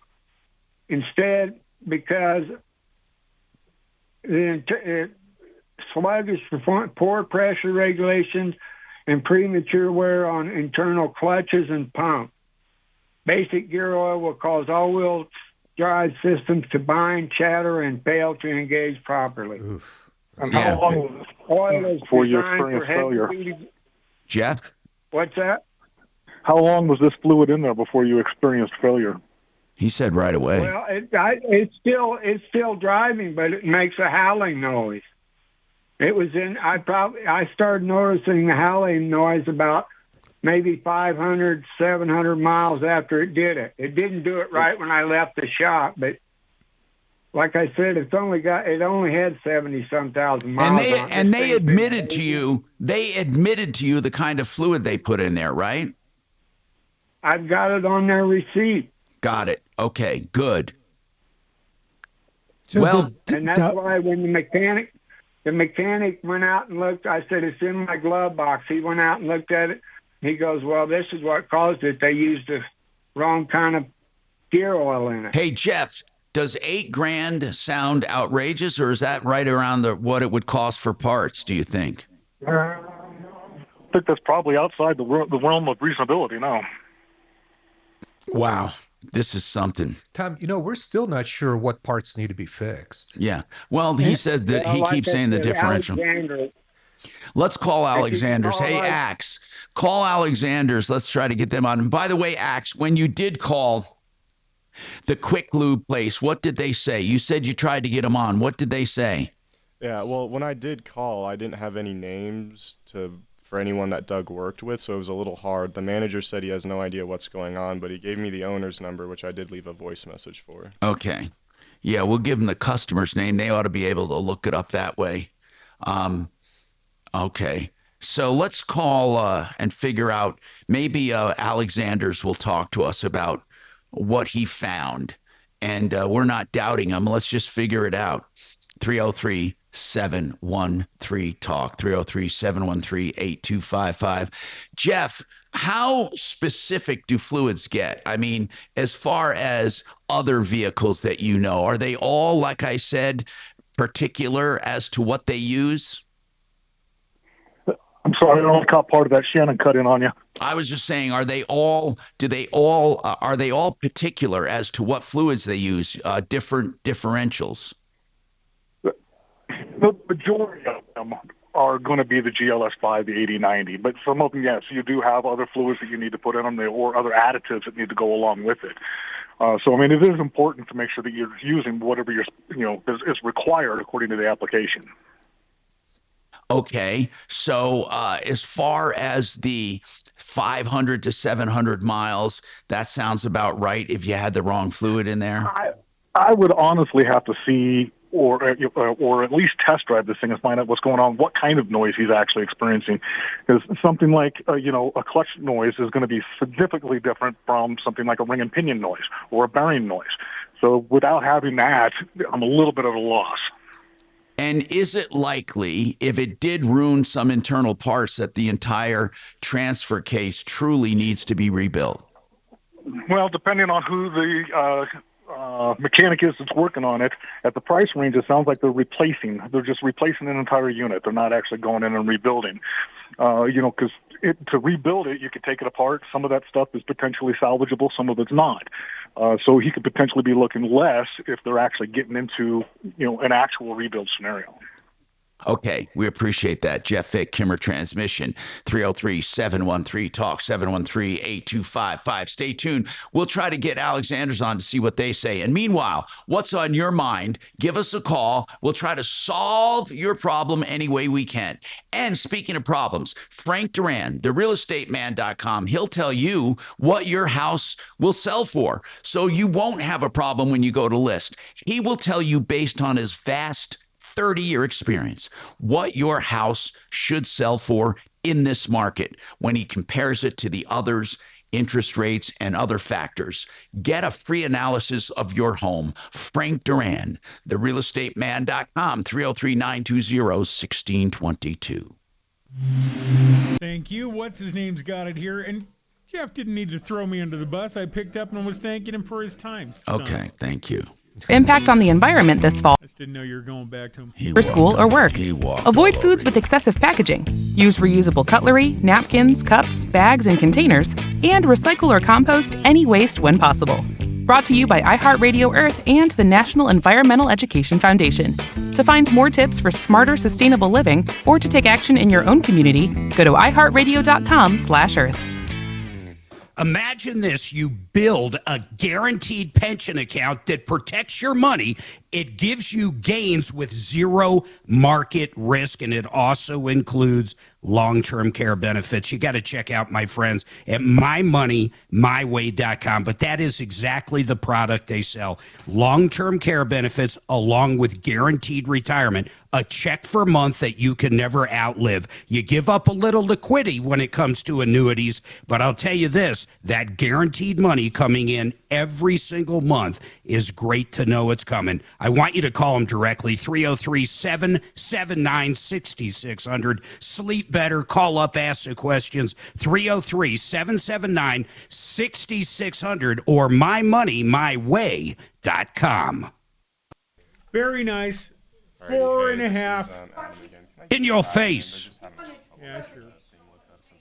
I'll be back. Same here. It's in right behind the drums. No, upstairs. Oh, upstairs, right by the door. Eddie? Upstairs and to the left. The door jam over that one. That one's Okay, and then what was the last name you used on it too? Yeah. That's a cat too, yeah. Shannon. Yeah, the cat's litter boxes used to be up there. Hey, Shannon, you still there? The only reason it's just because it's not Alexander there right now. It's someone else looking it up. I think he is. Yeah, so just hang tight. Alrighty, sorry about that. I'm back. And I do apologize. I guess you put it under Eddie Earns, A-E-R-N-S. Maybe this Land Rover oil is just a different color. That's what he said, I believe. But it's Eddie something. I can try and get that last name again. He was just cutting up a little. Kearns, okay. Yeah, the phones here aren't very good.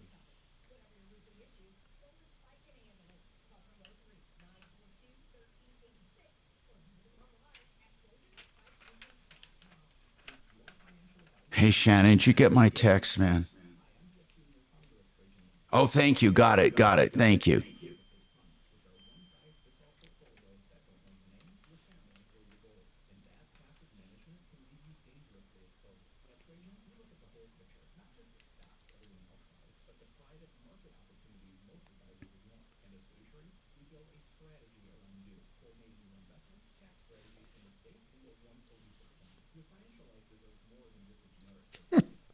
Custom.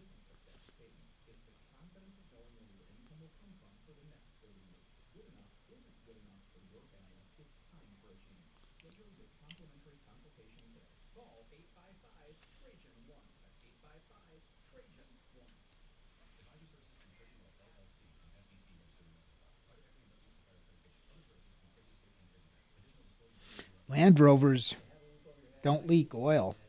They just mark their territory.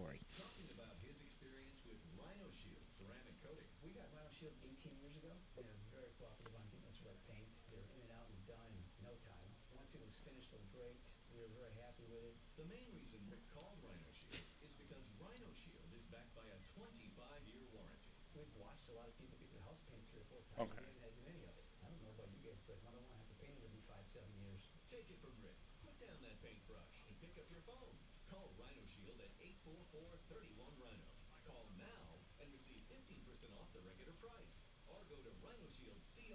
Okay, but you guys didn't actually work on the vehicle. Inspected it. Okay, okay, awesome. Thank you so much. And what was your name again? Al. Thank you so much for doing that for me, Al. I really appreciate it. You too. Have a good one. Bye.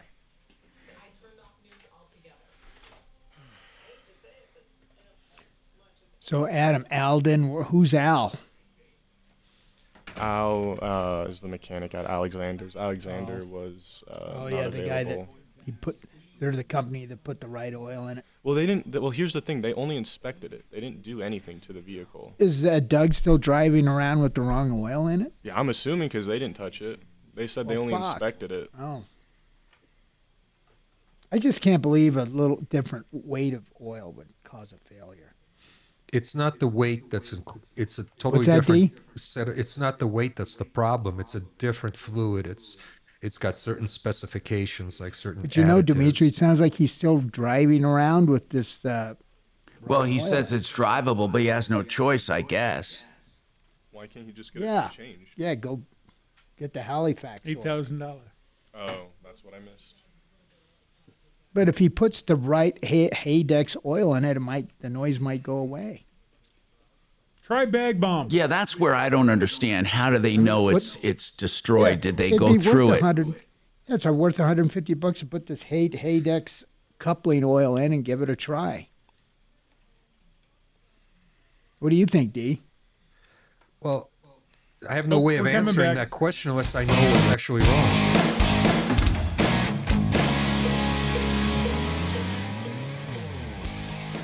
Hi, Tom Martino here. Welcome to the show. 303-713-TALK. 303-713-8255. So, what part? See, you know what puzzles me just a little is he says that basically it's still driving around. And, you know, Bo said something that got me thinking, what if you just put the right fluid in right now? Is it too far gone? You know, like what exactly is going on? And did that mechanic actually like take it apart and scope the parts? I mean, I don't know. I mean, I'm not doubting the guy. I just want to know, to what degree did he analyze it? Or did he just basically say, look, it sounds like the whole thing to me. Did he take it apart? Did he actually look at the parts? Or did he just give an opinion based on the scenario? And that really is a fair question. How far gone is it? You know, sometimes you can have wrong fluids in something and it doesn't immediately, you know, pit the metal or destroy the metal. You know, it's abrasive, maybe more so than usual. I don't know. I mean, what harm does it actually do? I'd like to know more about that. Did you try to get him on? Axe, did you try to get the current shop on? I did, yeah, but the mechanic who worked on inspected Doug's car was working on other cars, so I had someone there named Al talk with me about it. Okay. What did Al say? Well, yeah, what did he say? They didn't work on it. All they did was inspect it, and the same thing as Doug. They just put the other mechanic put the wrong oil or fuel. Okay, so they didn't take it apart. To my knowledge, no. And it sounds like they didn't change the oil. He's still running around with the alleged Correct, yeah. inaccurate. Yeah, and maybe he didn't want to waste the money on the new oil right now. I don't know. Tom, the whole point of trying to get Alexander's Automotive on the phone with us is so they can explain to us what the repairs are that are required now. And I'd also like to know how they determined it was destroyed. Yeah, exactly. Yeah, and that's where the guy did he say, Axe, that the guy who worked on it might be available later? He said he's unsure, but I gave him the number to call if he is available, and he said he'll let him know if. Okay. He'll give him the number if he is. Yeah, what we're going to have to do is put this on hold until we hear some more information and figure out what to do. So we have calls in to both. Now, when you called, and let me get it straight, when you called Rocky Mountain Quick Lube, what did they say exactly? Did they say we don't know who the guy is? What did they say?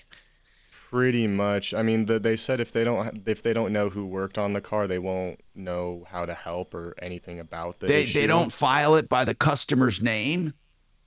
Well, I tried to give him his name, but he said that we didn't know. We didn't work with him. It was just kind of Doug, do you know the name of the person that worked on it over at Rocky Mountain Quick Lube? No, because I was waiting outside. They took the car in, and I waited outside. That's crazy. That's crazy that he would have. Does the invoice have somebody's name on it? I don't have it with me. It's parked in a friend's house because I didn't want to keep driving it because they said it probably could drive it, but it could leave me on the side of the road, and I can't afford to have it hauled in. Right, I understand. That Halodex oil is specifically friction modified to allow the clutches and slip and engage smoothly. Basic gear oil will cause the all-wheel drive to bind, shatter, and fail to engage properly and take out your pumps, clutches and pumps. I have a question for Doug. Doug, why don't you take your Land Rover back to Alexander's and spend $150 and put the right oil in it? Just to see what happens. Because they said once you can't, it contaminates everything. Oh, that's not true. They could drain it out. Drain the old oil out and put this Halodex. If it's already screwed up the clutches and the pump. No, I understand. It could be too late. It could be. We were just curious. Yeah. Land Rover said that it cannot use basic gear oil. But why can't you drain it all out? I think you ought to take it to a different dealer. Like the Jeff Vick or something. I think they screwed me, and I thought you guys could help, but I don't know if you can. Well, hey, bro, listen, Doug, of course we want to help, but we got to be able to talk to him, okay? I mean, we're not magic. We're going to call the guy, don't get mad at us. You got screwed, so we're going to try to help you. We're going to try to expose these guys if they did it and figure out the best solution forward, okay? And that's what we're doing. So right now, we can't get a hold of anyone who can talk about it. Alexander's doesn't have the guy available that looked at your unit. And then the Rocky Mountain Quick Lube, they say they need to know the name of the guy that worked on it, which I think is crazy. I don't know why they wouldn't have it filed under your name, the customer's name, but maybe on your invoice, they have the name of the tech that worked on it. Now, if they don't, then that's pretty crazy. That Rocky Mountain Quick Lube is going to have a problem. But I think, Doug, one of the things you can do, and I believe if you have the wrong fluid in there and it's on the receipt, you're going to have a good case for small claims court. I mean, these guys broke it. They got to fix it. I don't see how they get away with it. You have the receipt. You show the fluid that's on there, and then you have Land Rover and the experts saying that would ruin the system. So I don't know, Mark, you go to small claims court enough, or you used to, and Dimitri, you go to small claims court. What do you guys think? Do you think that's enough? No, he needs to have a proper diagnosis with a mechanic stating what needs to be replaced and why it needs to be replaced. Not just it blew the differential, right? I mean, we don't even know what got blown or what got damaged. He just knows the thing is leaking and it's making a howling sound. You need to have really specific information. You need to be able to show what was damaged and how much it will cost, and an expert opinion on why it was damaged. So yeah, it's not that simple. That's why it's critical for us or Doug to talk to Alexander's and get this in writing from them. Doug, did they give you some kind of a written? That's a good point, Dimitri. Did they put something in writing, Doug? Yeah, I got the paperwork and I took it back to Quick Lube, and they took pictures of letters, and they said they'd tell their owner, and that was the 22nd or something, and I haven't heard from them since. Maybe I can call during the break again. Why don't you do that, Bo? At this Why don't lube you do place that, and Bo? get a hold of the owner and Get a let's copy. Get a copy of his receipt from him, Bo, so they can at least look it up somehow.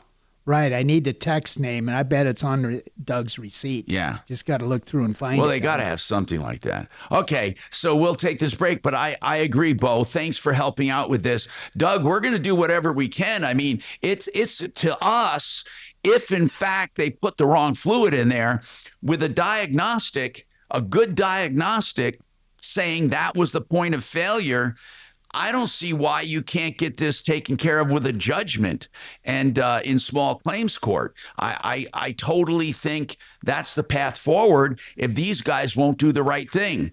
303-713-TALK, waterpros.net. That says it all. In fact, that website has all of the prices of their great water systems to make your water safe, to make your plumbing safe, your laundry safe, and to make you safe, getting rid of plastics and chemicals. Waterpros.net, the best prices anywhere for clean water. That's waterpros.net, 303-862-5554.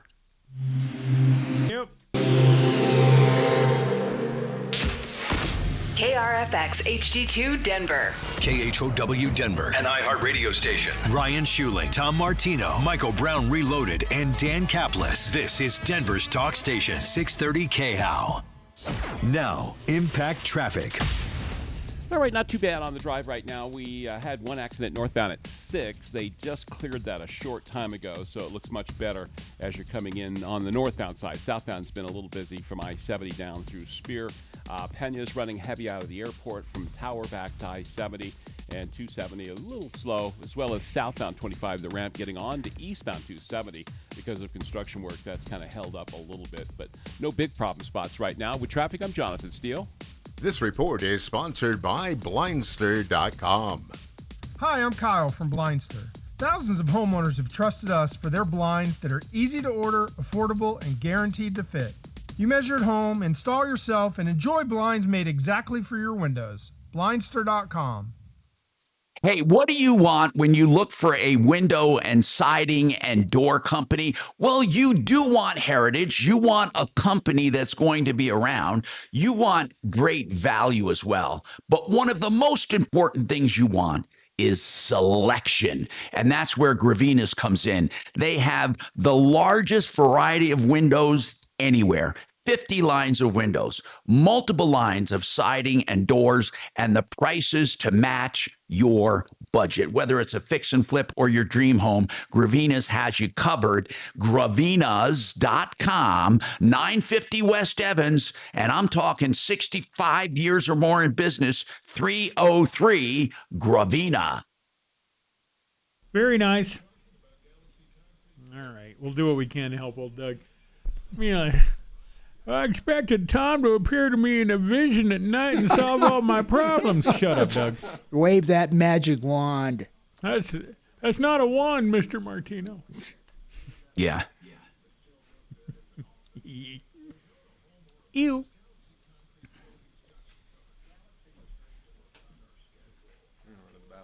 Yeah, well.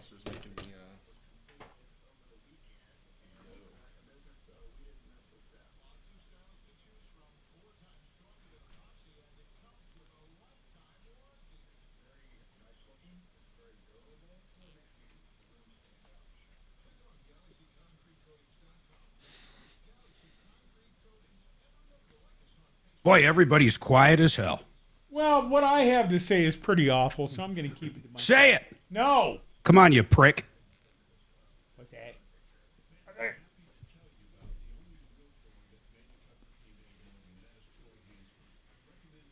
I was doing something out in front of the station about 5 a.m. Sunday morning. Yeah. Fella Nice. comes walking up from the apartments across the street, about a 20-something-year-old. Sir, do you have maps on your phone? I'm trying to find my way home. And I was like, well, actually, I left my phone inside the building, but what do you mean? What's going on? He says, well, I know where I live, but I don't know where I am right now. I said, yeah, that's a problem. That happens in the tech center. Welcome to this maze. And he said, well, I live near Smoky Hill High. And I said, well, okay, get in. I'll drive you. So I started to get in the car, and he goes, he didn't use this language exactly, but here's basically what I heard. Sir, in the spirit of full disclosure, I want you to know I have a weapon. Jeez, That's great. You I gave said, well, him God bless you, man. I'm glad you're armed. More people need to be armed. And you gave him a ride? Well, yeah. I said, you're not killing me and taking the truck, right? And he goes, oh, no. I just want you to know that I do have a gun on me. Okay. All right. That's good. He was afraid of you. That's what that said. That's happened to me so many times. Well, have you ever looked in the mirror? Yeah, well, there's... Were you in your boxers and T-shirt there at 5 a.m., Shannon? Well, unfortunately, no. I was fully whatever. But fully clothed at 5 a.m.? Yes. Against my will, I'll have you know. No, there was like 95. Was it 95? Somewhere in 95. I'm drunk and walking through Central Park in the middle of the night, and I scared some group of guys that thought I was a cop. They saw me and started running. Like, oh man, it's a cop! Get out of here! No, I'm the bad guy. What are you talking about? Yeah, you're the cop. bad I'm not. guy. Oh well. But good kid. He said, ironically, he was a lube tech at some dealership, and I said, man, you hang on to that and work towards something, and six-figure gig is not far away. If you actually want to work on cars and do a moderately good job.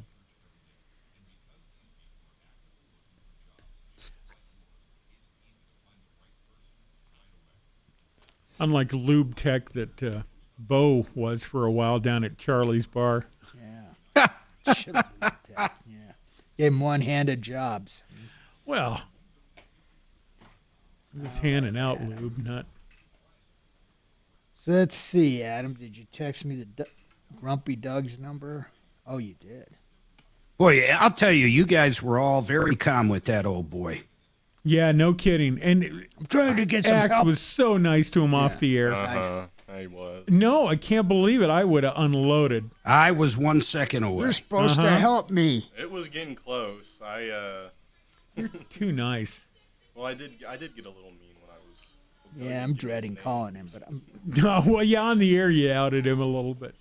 Off the air you were nice. Well, because I asked him, I said, what was the name of the mechanic you worked with? No, Oh, so Adam, he knows the guys. It's Trey. That's the guy that did the oil change. No, that's the owner. Oh, stand by. Okay. If you read chstructures.com. Hey, Tom Martino here, 303-713-TALK, 713-8255. So Deputy Bo's going to take that up, and basically, I'm going to say something. This really is important. And again, he didn't do anything wrong, but it's really important, and he's done that. He has kept records. He has his receipt. He knows what fluid was put in there, but you have to document. And the most recent person to go to court and to do all these documentations, Deputy D, he does it. So D, you have to be very specific. You can't just go and gripe about it. I remember I was suing for some damages for my son's car in a parking lot. And just saying the car was damaged and putting an amount on it is not enough. You have to show some stuff. You have to show estimates. You have to back up every single thing you say. You have to be able to explain every word, every comma, and why it's there. You can't just show up and say, the guy said it costs $8,000. You got to bring all the receipts. You got to bring the estimate. As to what's wrong. And you probably have to bring the mechanic to testify too, right? Because the estimate that you bring in is technically considered hearsay. So you got to get the guy who wrote that estimate to come in and testify. What is this sound I'm hearing? Am I hearing a sound from you guys or from me or from what? I don't know.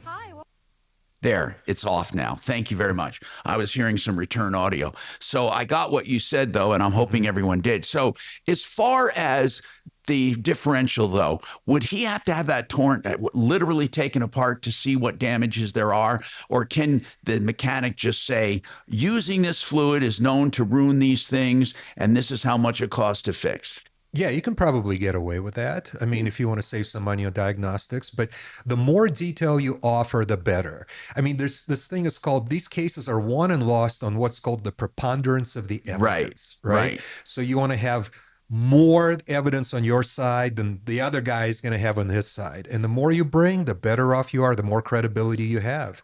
And you can't be kind of nebulous like Doug unfortunately was during his call. I mean, even now, 15 minutes later, you and I and Bo really don't know what actually broke. Is it the differential? Is it the transfer case? Is it part of some four-wheel drive control system? So you can't show up and convince a judge based on this kind of exchange that we just had with Doug. You got to have everything documented. Also, we always talk about depreciation. If something has 70,000 miles on it and it's going to be $8,000 and those are all new parts, can you make the argument? Can the other side make the argument, I don't owe him something new? It would be up to them to make the argument. Do they often do that? I know I talk about it a lot, but does it happen? I don't know. I mean, I've never seen one. I've been to court plenty of times. I've never seen somebody sue a mechanic. And then there's this debate about whether or not do we really owe him a new one or do we owe him a transfer case with 80,000 miles on it? I haven't seen that, but I can tell you it's up to the defense to raise that objection, and they may not even think of it. And by the way, look at this. Doug still hasn't told us, and I'm not sure he even knows, 8,000, is that with used parts or is that with brand new parts from Land Rover? And let's just say you open up the transfer case and someone like Jeff Vick can put it back together. And I don't know what's in a transfer case, so I might be speaking out of school, but let's just say there's a main gear there. And that main gear is chewed up and needs to be replaced, but the other gears look fine. Are you obligated to mitigate your damages like that? Or do you say, once that's open, I want the whole damn thing done? No, it's not the duty to mitigate. It's a duty to be reasonable in what you're demanding, right? So if you open up this, let's say it's the transfer case. If you open it up and some things have to be replaced, but the case itself, the probably doesn't need to be replaced, just needs to be resealed. So that's what makes this a reasonable demand, right? So if the stuff can be reused, if it's going to be reused on this estimate or this bid that you got, that's reasonable. If you ignore things that need to be replaced or that can be reused and simply say, hey, Land Rover wants $8,000 for this, I want $8,000 so I can buy a brand new everything from no matter what. That's unreasonable. Right. 303-713-TALK, 713-8255. Sarah, welcome to the show. What's going on with you, Sarah? Has to do with the car as well. What's happening? Hi. So I have a 2021 Mitsubishi Outlander Sport that I took to Brakes Plus to get new pads and rotors. They replaced the pads and rotors, and then the very next day, my vehicle started making like a train, like a very loud sound. I took it back to Brakes Plus. They were like, no issues were found. So then I took it to Bob Pincus Mazda, formerly Mitsubishi, here in Colorado Springs, and I was told that the backing plates were installed too close to the rotors, and they adjusted them. The very next morning, the sound continued, so I returned to Mazda and then was told that the left rear caliper needed replacement, so I had the left rear caliper replaced by Brakes Plus. The next morning, the sound persisted again. At that point, I drove 77 miles to Skyline Mitsubishi in Thornton, Colorado, rented a vehicle, left my vehicle for inspection, and Skyline Mitsubishi informed me that the brake line was loose, the emergency parking brake cable was routed incorrectly, the rotor set screws were completely missing, the caliper work appeared rushed and incomplete, and the rotors were floating freely. After those repairs, I was told the vehicle would be tested the next morning and that the front pads might also need replacement if the sound continued. Unfortunately, the sound returned again the following morning, So I drove another 77 miles back to Skyline Mitsubishi. They completed everything and, again, waited the next day, and the sound persists. So hold on a sec. I want to ask you something, Sarah. In addition to the sound, are you having any drivability issues? No. And how bad is that sound? It is horrible. I have videos of the sound. Everybody looks, like, turns their head and looks, but not in a good way. Like, it brings all the attention to me. So what happened when you brought it back? To Brakes Plus, they said that they didn't notice the sound. So the sound typically only starts after the first start of the day. That's weird. In the morning. That's weird. Is it a sound that happens when you push down on the brake pedal, or is the sound always on while you're driving without using the brakes? In the morning, after I start the vehicle, the sound only starts after I press the gas pedal, and then it sounds like dragging metal, like under. Really? But hold on. But it's only the first start of the day. Correct. Sounds more like a wheel bearing. And in rare cases, if it's like wet outside, sometimes you'll hear it again if I wait 6 hours or 7 hours before the next drive. Sometimes, but the Skyline says it has to do with the brake job you had done.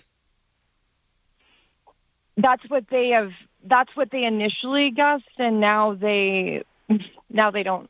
Now they've. How much did you spend on their diagnosis? It's $200 for each diagnosis, but I will say Skyline did not charge me because of they said I was taking advantage of. Did Skyline attempt to fix it? I mean, I know Skyline said these things are wrong, but did they say we fixed them? It says. Like in other words, when you take it to Skyline, presumably you want it fixed, right? Or did you take it back to Brakes Plus with what Skyline told you? No, Skyline did the work. Okay. So right now, if anything, it's Skyline who did not get it right. I mean, I know that sounds unfair, but I mean, even though it showed up with Brakes Plus, Skyline now has had a couple shots at fixing it, and they still haven't been able to fix it. So what do they say? What's the latest they say, or have they given up? Yeah, their latest is found on inspection. Driver rear caliper filled with air, appeared to not have been filled with fluid. Customer advised caliper replaced at Brakes Plus. That was the first time, right? No, this is my most recent time. But I don't know how they keep blaming Brakes Plus if they had 3 shots at this. Thank you. Right now, it literally says the last sentence is not interested in pursuing further repair.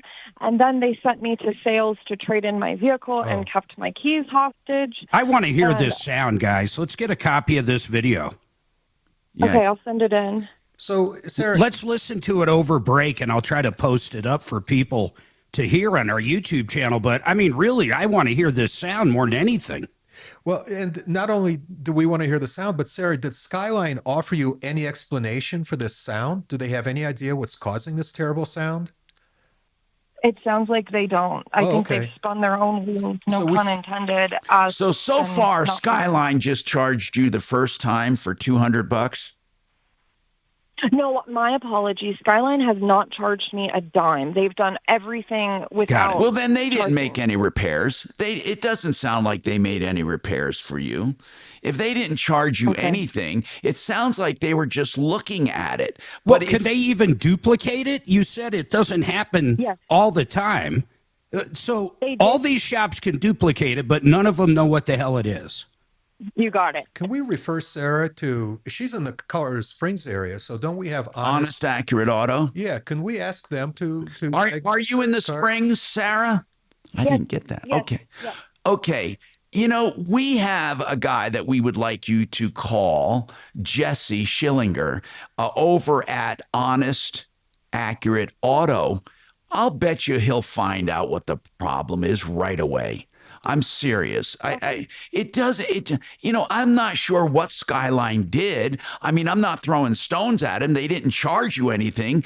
But really, when you took it there and they said, this is wrong, this is wrong, this is wrong. Like when you did that the first time, let me take this break. I just need to know the first time they gave you a list of what was wrong, what did you do? Did you get that video over? Yeah. Did you take it back to Brakes Plus? We got more right after this. Hang on. Yep. Now, impact traffic. All right, not too bad on the drive right now. We had one accident northbound at 6. They just cleared that a short time ago, so it looks much better as you're coming in on the northbound side. Southbound's been a little busy from I-70 down through Spear. Pena's running heavy out of the airport from Tower back to I-70, and 270 a little slow, as well as southbound 25, the ramp getting on to eastbound 270 because of construction work. That's kind of held up a little bit, but no big problem spots right now. With traffic, I'm Jonathan Steele. This report is sponsored by Taking a Walk Podcast. I'm Buzz Knight, host of the Taking a Walk podcast. Step with us into the world of music. I bring you up-close conversations with new and legendary musicians. For one of the best music interview podcasts, listen to Taking a Walk on the iHeartRadio app or wherever you get your podcasts. So many people have called Vestera Turnkey and they have become landlords. No, not in Denver or Colorado. They've gone to promising markets around the country where equity growth is strong, rents are strong, the economy is strong. If you want to be part of this program, they help you buy a property, they help you manage it, they help you rent it out, they help you take care of it day to day, and then when it comes time to sell, they help you sell it for profit. MyBiggestReturn.com. MyBiggestReturn.com. All right, hang on, sister. Do you mind getting a name? I don't know. No, you're good. You're good. Give it a name. Remember the movie? Yep. Something, things to do in Denver when you're dead or something like that. That was the whole name. Things to do in Denver when you're dead. I like that one guy in it. Andy Garcia? Yes. Okay. No, Andy. Christopher Walken's kind of disturbing in there. Yeah, he's disturbing in any movie. And then I can't remember who played Radio Raheem from Do the Right Thing, but the big black guy that was also in it was great. I have to look up his name. He's dead in real life now. So is Seymour, was the crazy guy with the white hair. Ugh. Oh, and then there was Jack something that was the guy on the boat. Boat drinks. Boat drinks. Yeah, that was their greeting to one another. Remember, they'd put their hand on the plexiglass in prison and say boat drinks to each other because someday they hope to be on a boat having drinks. Boat drinks, baby. And Cruise cocktails. We talked about that so much, and I was a raging alcoholic at the time when that movie came out, and I was on Jay Marvin's show. And you were drinking boat drinks. Oh, my God. In the car, on the way, everywhere. I was drunk all the time. And MADD, M-A-D-D, Mothers Against Drunk Driving, would listen. Whoever, somebody at the organization was listening one day. They had somebody come by the station and give me a toy boat, like a little people's boat, that a kid would pull with a string or whatever. Yeah. And they glued about 10 different airplane bottles of liquor onto the deck of the boat and gave me a cocktail recipe book. And they wrote the name on the boat as the USS Boat Drinks and gave it to me as a gift. Why would MADD give that to you as a gift? It is one of the craziest things that's happened to me in this business. Mothers Against Drunk Driving brought an alcoholic about 10 shots of liquor and a recipe book. That's crazy. Because they thought it was funny. Oh, okay. All right. God bless you, ladies. Shots. Man, it's a weird life. Somebody ought to sell tickets. I know I'd buy one.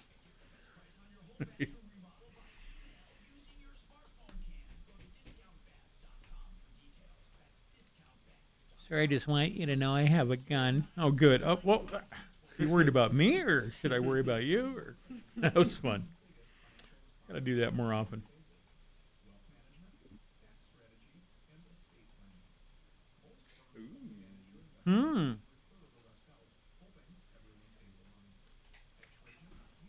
Something fun? You gonna buy something fun? Probably. Ooh. What are we buying? He's buying more. Shiny, right? Mm-hmm. Shiny makes my eyes go, ooh. You got disposable income now. Damn, that's a real high. And then here's the issue, Dragon. Look at that price. What's wrong with it? That's the thing. That's the thing. What is wrong? Look at that. How much is it? Where is it? 270. Oh my God! I spent more on lunch. I got to call Kevin real quick. I'll be right back. Oh my God. Well, actually, it was almost that much. Sushi. Ooh, you had sushi? Oh my God! Bottomless, endless. City or a sushi train. Oh, sushi train. Nice. Oh, pulling so a good. train with the sushi. What? God, that's so good. So many monkey brains.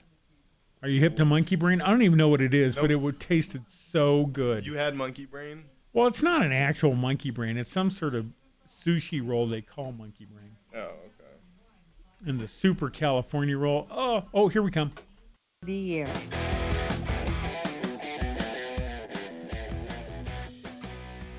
Hi, Tom Martino, your troubleshooter, 303-713-8255.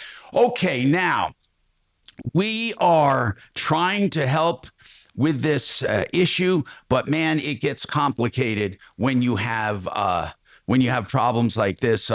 Sarah says she has brakes making a bad sound. But what I don't understand is what she did after she took it to Skyline.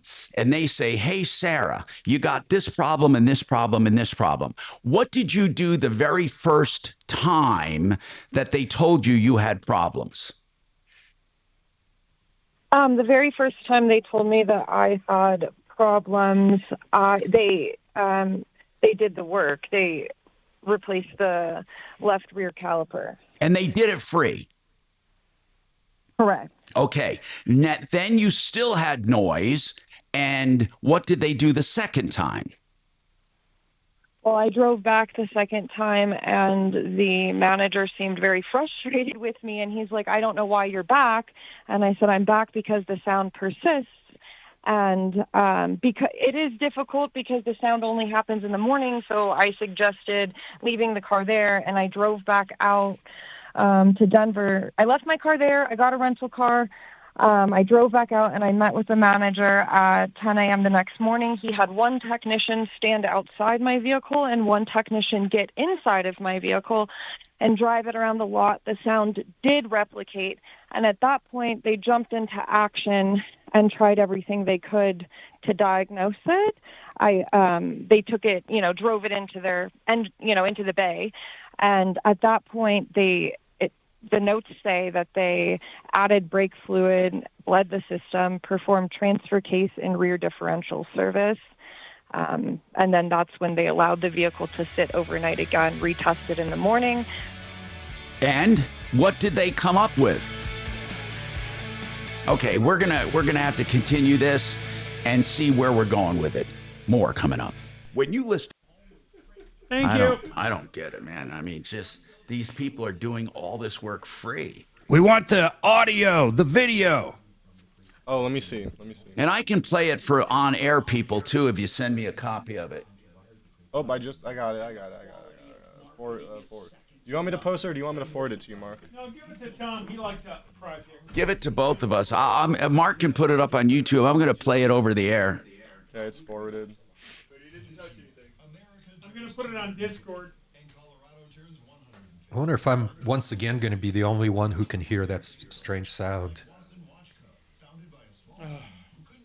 Stay in your lane, D. Dude, that is my lane. Mysterious sounds. Shut up, shush. I couldn't resist. That's good.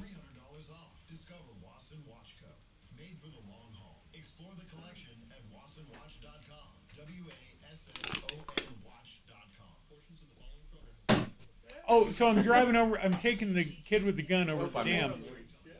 I hope I can make it now. So I'm driving the armed kid over the dam. Oh, yes. And Kid. on the dam, there was an area. It's now blocked off by concrete barriers. But there was an area that we used to be able to park when I was in high school over here in Aurora. You'd get about 7-8 cars parked on the side of the dam. You could walk around and drink and get weird, as we would do often. Until, God damn it, I remembered his name and then I forgot. I sort of knew him in high school, but we weren't friends. Did you both get it? He drove very fast and killed a woman up there in '84, and they shut down the fund. No more parking on the dam because, God damn it, because we used to say his name all the time as we were driving. Well, thanks, Gary. Can't park in here. He killed a woman, and he did a nickel down in Beauty and then got out, but died recently. It happens. But so I said that to the kid with the gun. He said, "Oh, I had an aunt stop her car on the highway not too long ago and step into traffic to commit suicide." Oh, Jesus criminy, dude! I don't think it was the same chick that Gary killed 40 years ago, but yeah, wow. That's a rough one, huh? That's a way to go. Well, it's like the airplane guy. I mean, or catching a plane, yeah. So don't do it. Don't leave the movie early. You might miss something. Stick around. Yeah, there could be a post-credit scene. Oh my God, shawarma! Shawarma is the reason I stay way too long in movies now. I saw a movie over the weekend and I watched two people walk out like 30 minutes into it. Is this the back rooms? Yep. They walked out? They walked out. I mean, if you know nothing about it, maybe you just kind of walked into the movie like, oh, we'll randomly pick a movie. Let's go here. Well, yeah, you still believe it? You still didn't even have to know anything about it. They pretty much didn't even dive into like all of what the back rooms offers. But no, I was appalled. I was like, wow, you didn't even give it a shot. This #1 movie this weekend. It did like 80 million or something. I know. Huh, weird. Super good though. I was Star Wars. Hey, Adam. That's glorious. What? What? What? Hey, I got a hold of the owner of this Rocky Mountain Lube where they allegedly put the wrong oil in Doug's car. Okay. So the owner's going to contact the manager. His name's Marshall. I talked to Marshall. And he said, you did? He said, I have no idea what's going on with that. Really? Because okay, the owner... well, actually, to be fair, when I talked to Doug, he said the person that worked on his car at Auto Lube was Alexander. And I said, that's who worked on your car at La Lube. And he's like, oh, yeah. And I was like, okay. So Marshall actually did the work on his car? I don't know who. I don't think Marshall did it, but Marshall was who I spoke to. But when I talked to Marshall, Doug told me that Alexander was the mechanic from whatever lube, Rocky Mountain Lube. Okay. Well, anyway, this owner is going to talk to Marshall, and he's going to call into the show because the owner doesn't think they did anything wrong, but Marshall's the one that supervised this oil change or transfer. So he's going to call in. I just want to let you know he's supposed to call in within the hour. Well, if he worked on it, he should have known because I said we have a guy named Doug having issues with your guys' thing involving LR2 or whatever car he has. He's like, I have no idea what you're talking about. You're gonna have to talk to my owner.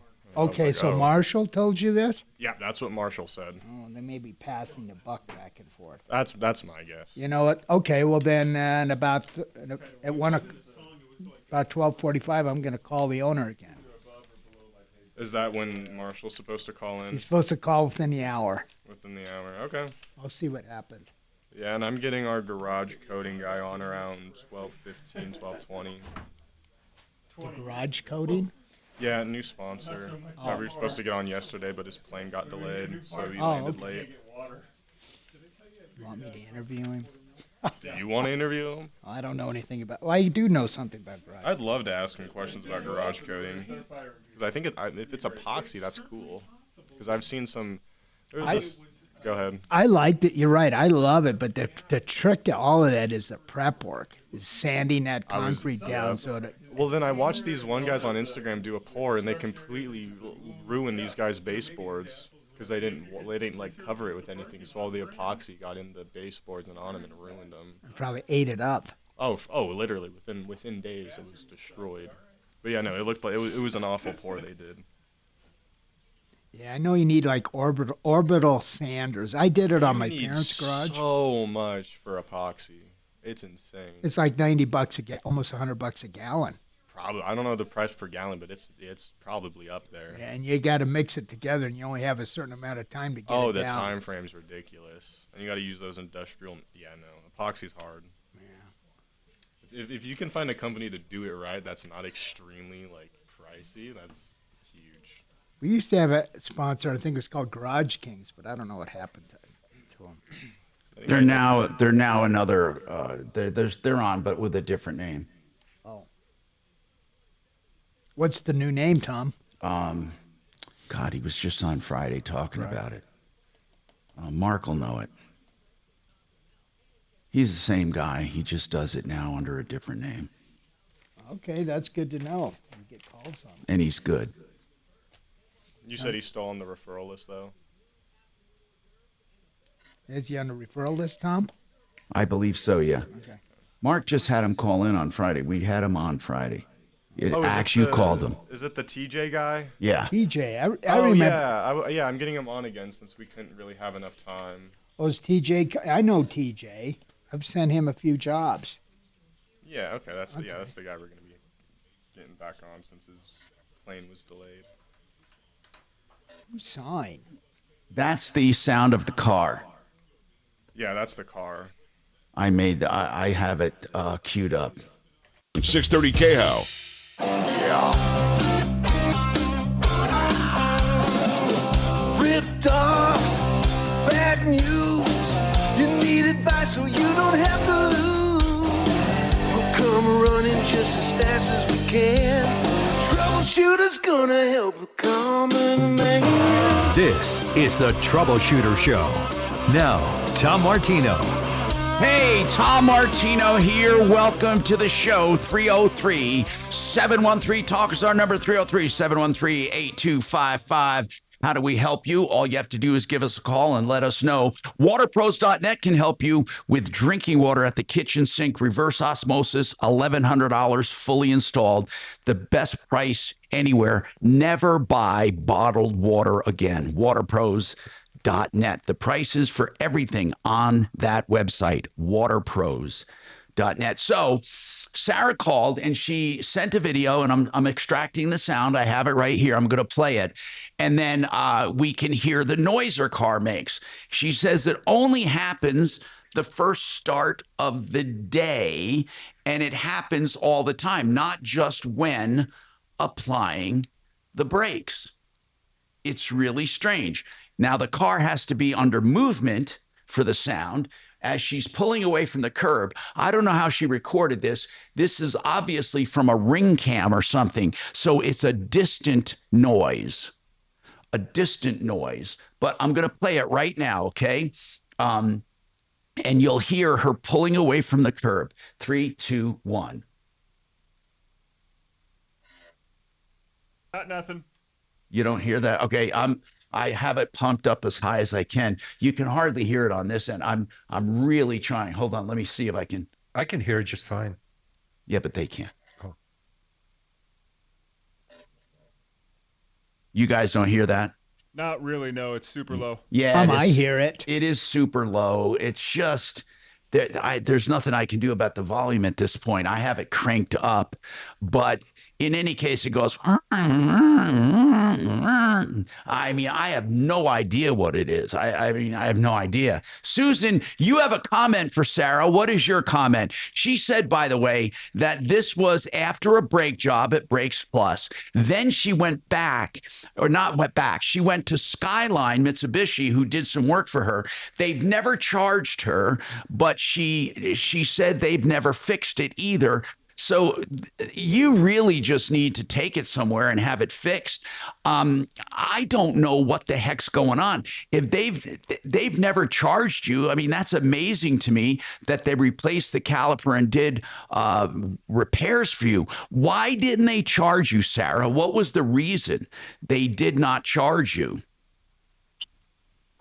So just to clarify, I did take it back to Brakes Plus, and Brakes Plus said that they didn't hear the sound, and then I took it to the former Mitsubishi dealership in Colorado Springs, which is now a Mazda dealership, and they charged me a $200 diagnostics fee, but they didn't do the work, and I explained all of this to Skyline, and I was just at my wit's end, and by the grace of God, they did the work without charging me. I think they understood my pain at that point.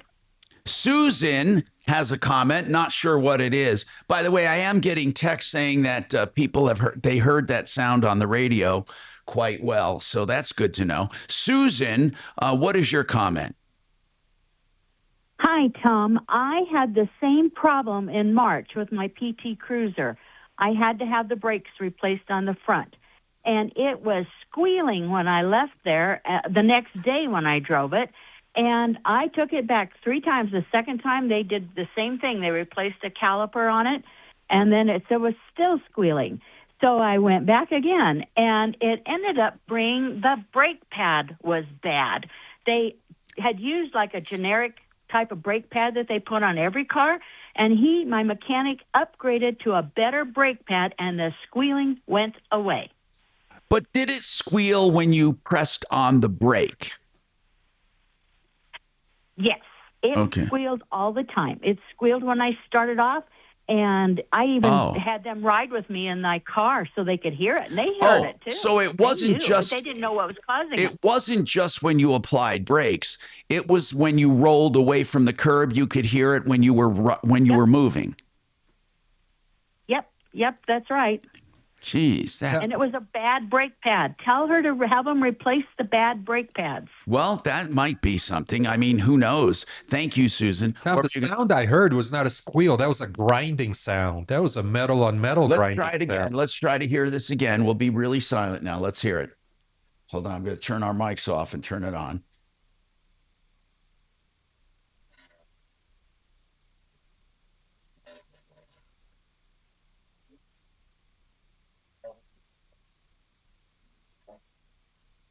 That's weird. Yeah, but it's also not a squeal. No, it's a grind. It's a grinding sound. Something dragging in there. And I just, but why would it go? Why would it only happen in the morning? I don't know, but that's a good question for Jesse from Honest Automotive. Yeah, Right? Sarah, I would go to Honest Accurate Auto. I am baffled. And, but does anyone have a clue? Seriously. Why? No idea. Why in the morning it would happen? In the morning when she starts it up and then pulls away from the curb or starts rolling, it's going, and then, Sarah, does it lighten up once you get driving? Does it stop?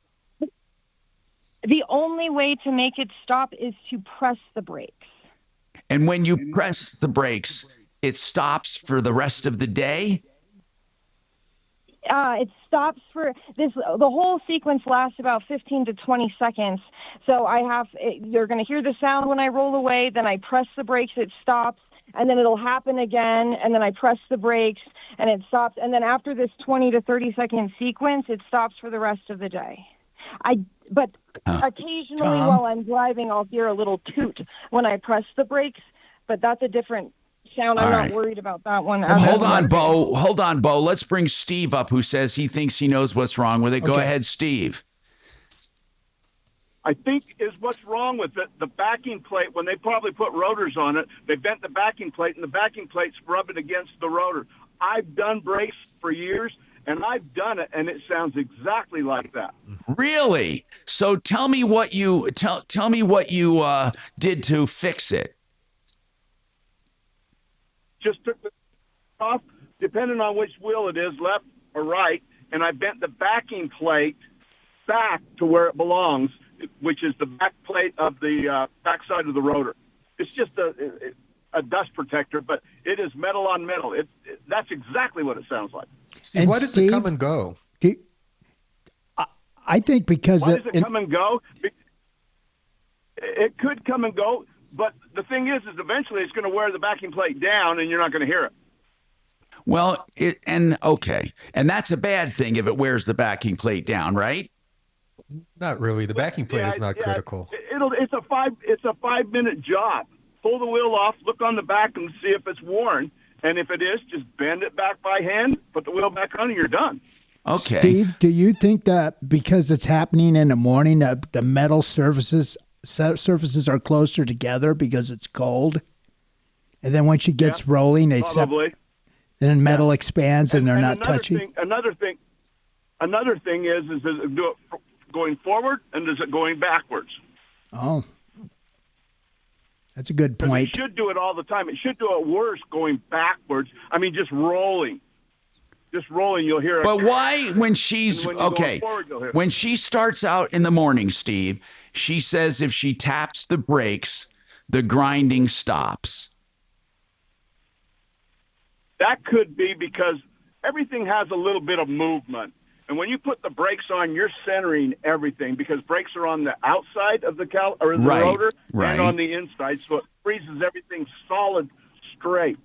And like I say, eventually it's going to wear it down. I see. And then overnight it kind of settles up against the disc. And I see what you're saying because it's the backing plate. Right. And then as she presses on the brake, it kind of centers them so they're not grinding. And then when it sits around, that backing plate memory goes back. That makes a lot of sense. That's my theory. Thank you, Steve. Let's go to John. He has a theory. Hi, John. Welcome to the show. What do you think, John? I like Steve's idea, that backing plate pressing. Go ahead, John. Okay. On the brake pads, there's a little protrusion, which is meant to be a sensor so that when the pads get worn down to that point, that piece of metal will scrape against the rotor. And my tip-off to her was as soon as she said when she puts the brakes on, it goes away. That's my thought on it. So you think it's but the brakes aren't worn down? Yeah, these are brand new brake pads. Yeah, they're new pads. They are worn down, but it's to prevent the person to wear them out so it's metal against metal and then destroy the rotor. The device that John is referring to is called a squealer, and it's these little sheet metal tabs they put on the brake pad. So when the brake pad wears down, they get to the squealer closer and closer and closer to the rotor, and eventually it contacts the rotor and makes that squealing sound. However, these are brand new brake pads. Right. They're just that's the point I mean. So the squealer is going to be far away. I mean, it's a good theory had these been used brake pads, but these. And does the squealer then it doesn't grind into the disc, does it? It just wears away. Damage it. It's supposed to be softer than the disc, and so it's just annoying, but it's not supposed to damage the disc.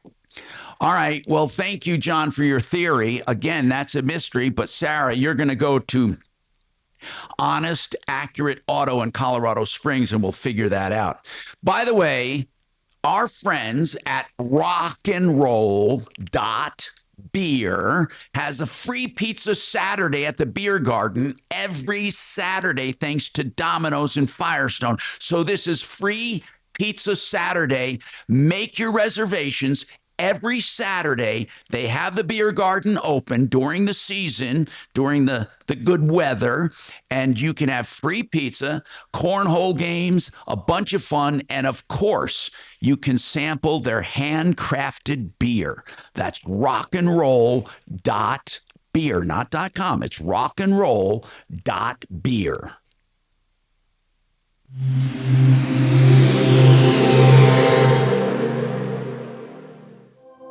I turned off news altogether. I hate to say it, but I don't trust much of anything. It's the rage bait. Yep. feels like it's trying to divide people. If we got clear facts, maybe we can calm down a little. NBC News brings you clear reporting. Let's meet at the facts. Let's move forward from there. NBC News, reporting for America. Excel Roofing. I love saying this as in excellent. I know these guys for like 30 years. I know Jay. And of course, I remember when Henry's born. Now he's working alongside Jay at Excel Roofing. Right now, you can get a price for your roof. Get a price in 2 minutes or less on the front page of the website, excelroofing.com. And that's where you don't pay a cent until you're content. And you'll know the price of everything right there up front, excelroofing.com. They also do windows and siding and painting. The best company I know, Excel, E-X-E-L, excelroofing.com. Is your... Good. Thank you much. Hang tight. I emailed him saying to get you on the show. I don't know why you're showing.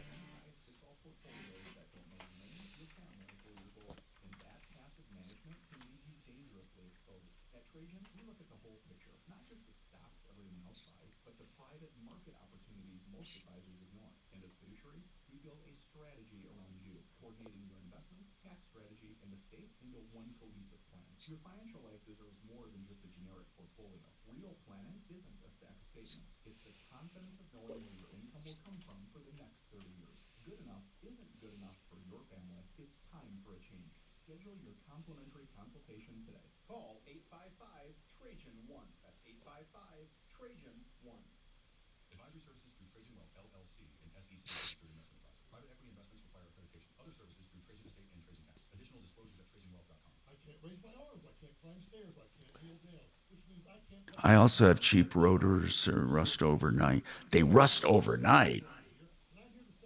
Well, they're not going to rust. Make a horrible noise in the morning until it rubs off again. That sounds weird, doesn't it? Looks like... That is not a rust sound. You know what the...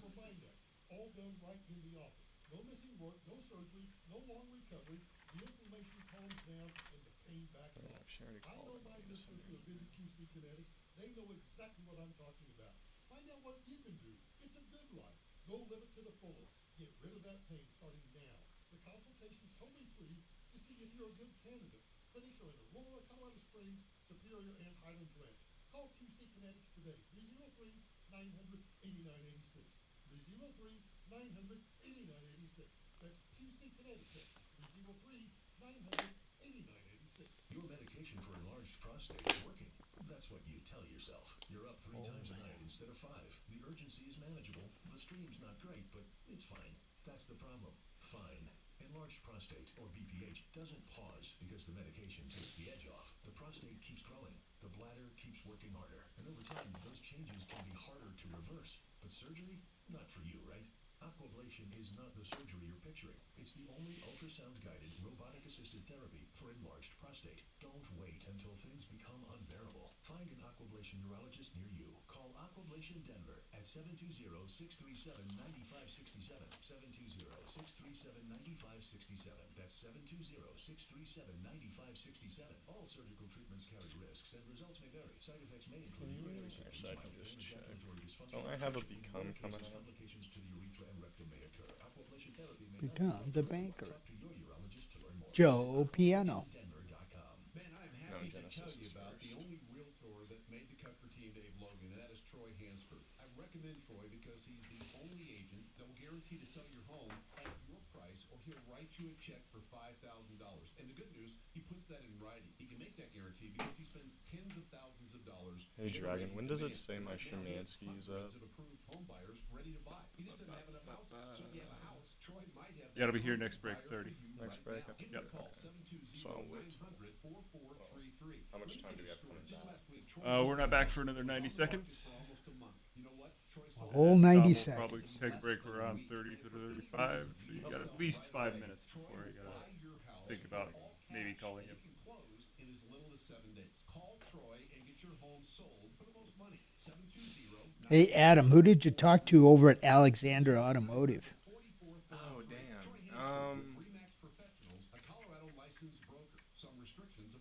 I think his name was Al. Could be. Is it the Al that's up on the screen? No. Okay. No. I'm going to call them during the break.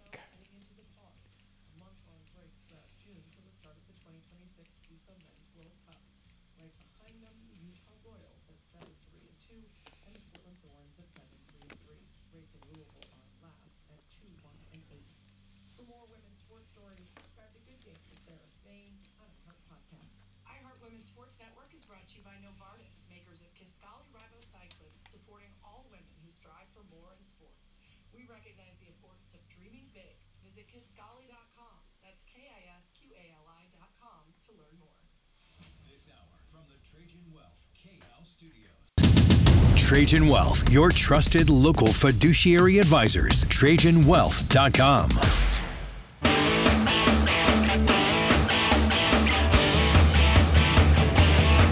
Tom Martino, your troubleshooter, 303-713-TALK, 713-8255. So what's on your mind today? We've had the mystery of the brakes. And by the way, I'm getting a lot of other people who are sending in their theories of stuff. And they're saying that it sounds like no matter what, it's the pad grinding up against the disc for one reason or another. When she taps the brake, it centers things until it goes back to its default position.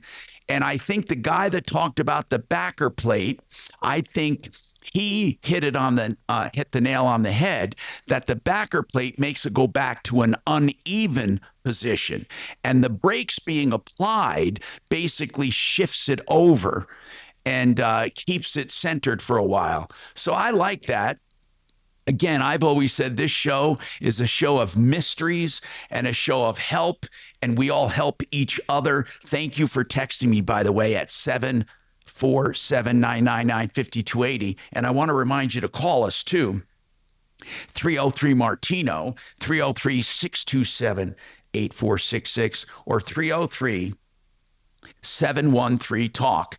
We're here with Major Marc Mager. We got Deputy Bo at the studio, Deputy D at my side over here. And Al, you have you need some advice. What's happening, Al? Back in November 15th, 2023, I went into work and I ended up getting electrocuted, and you sound pretty good. Yeah, you were nearly electrocuted, I take it. What happened? No, I wasn't nearly electrocuted. I got lit up like a Christmas tree. Well, you'd be dead. Electrocuted, I don't want to, we don't have to debate it. Keep going, Al. Electrocuted means you died, but keep going. What happened then? Well, I was checking a leak on a water tank. I thought I shut off all the electricity in the room I was in, but power came in from a conduit from another room. Oh, my God. And when I was checking the leak on the tank, my head touched an opposing tank. Oh, my God. I got stuck, and I was the only one there. The only other people in the building were office workers. I had asked to go home because the guy, it was my third week on the job. The guy who was training me had called in sick, and all the other workers were sent home, and they told me just to find busy work, and I had said, well, there was nothing I could do on my own. Wait a minute, Al. You just had this major shock through your entire body, and they told you to find busy work for the rest of the day? Well, this was before I got shocked. I shouldn't have been working on my own. According to OSHA standards, I shouldn't have been working alone. Okay, I got you. And then what happened after you were shocked? Did they call paramedics? No. I ended up sitting in the break room for a little bit, and then they had me call Concentra. And Concentra said because I was electrocuted, they couldn't deal with me. And I ended up driving myself to the hospital from Boulder to UC Health in Longmont off of Well County Road and 119, which was right. Okay, so you drove yourself to UC Health ER, the ER. Yep. And then what did they do for you? They basically gave me an EKG, told me my heart was fine. They had to look it up on the internet to see how to deal with somebody who was electrocuted. And He's got to two stop ER saying. doctors didn't know how to treat me. I had the blood work showed massive muscle trauma. I could barely walk. I could barely talk. Did you file for workman's comp? They were on Yeah, fire. yeah. So My what body- happened? Were you left with any permanent injuries? I had what they call the TBIs, so brain damage, muscle damage. I've had 3 surgeries to my left arm. Now they want to do a 4th surgery. So did you hire my an attorney rotator when all cuff this has been happened? damaged. Yeah, since all of this has happened, they've recommended speech therapy. I can't get any Something answer. for my balance. But Okay, Al, work listen, comp is denying me everything. Al, so far, here's the deal. We don't need to know each and every detail, but we're going to say this. You had major injuries, you had a TBI or a few TBIs, and you were in bad shape. So what did they recommend? Did you go on workers' compensation? I'm on work comp now, but they're denying me treatment for everything. Okay, what They've are they ignored denying? all my issues. Specifically, what are they denying? They're denying my head trauma, the trauma to my hands, and the rest of my body. The only thing they've treated is my left Do you shoulder. have an attorney? I do have an attorney, but he's kind of laying down on me. He's not really fighting for me. It's like he's just working for me to get his cut of it, and that's it. Okay, now, what does your attorney say you have as far as a settlement? Al, I got bad news for you. These lawsuits with workers' comp are way, way, way less than they would be if you were an if you were just injured civilly. When you are injured on the job, your damages are severely limited, just so you know that. I mean, even the best case scenario, there's not a lot of money in workers' comp. So have they offered you any kind of a settlement? At one point, they offered me $30,000. Okay, and what did your attorney say about that? He's saying that I might be able to get, maybe about maybe 90. Okay. Or I might get nothing at all. Okay. Are you getting weekly checks? Are you getting your paychecks? I'm getting about 60% of my check. Yeah. That's normal. That's normal. So what did you call about today? What is it, because they're denying you your health? Yeah, because pretty much I'm not going to be able to go back to do anything of what I used to be able to do, and I'm not going to be able to earn anything near what I was able to earn, and I still got a lot of years left in me, and I don't feel like it's fair. No, it's not. Al, let me just say this right up front. The workers' compensation system is not fair. Okay? I got to tell you that. But it's unfortunately the only system we have for workers to get damages. You're not going to have a case to sue them outside of workers' comp. So you're going to be very, very limited in damages. That's the unfortunate part, no matter how you look at it. However, if you get partial disability, then you'll get a check for that or you'll get a settlement. Has a doctor declared you impaired by a certain percentage? Have you been given an impairment rating? Not yet, no. Okay. Are they working on getting you an impairment rating? They're trying to. Okay. And they haven't come up with anything yet. And no, they're the 3 doctors that they've had so far. Their last one said that my electrocution was nothing more than a surface burn, and I should have been back to work within 30 days. So they're trying to minimize it, right? Yeah. They're trying to say that nothing happened to me, which is a bunch of BS. Now, listen, speaking of that, did anyone document it at the time? Did you fill out a report at the time? At my job? No. They never filled out a report? I've documented it every time I've gone into the work comp doctors. Okay. I've got stacks and stacks of paperwork. But on the day you were shocked, on that day you were shocked, was anything written up or did anyone make any kind of a report? That I know of, no. Did you open up a workers' comp case after that? Yes. Okay. Well, at least then there's a workers' comp case since 2023.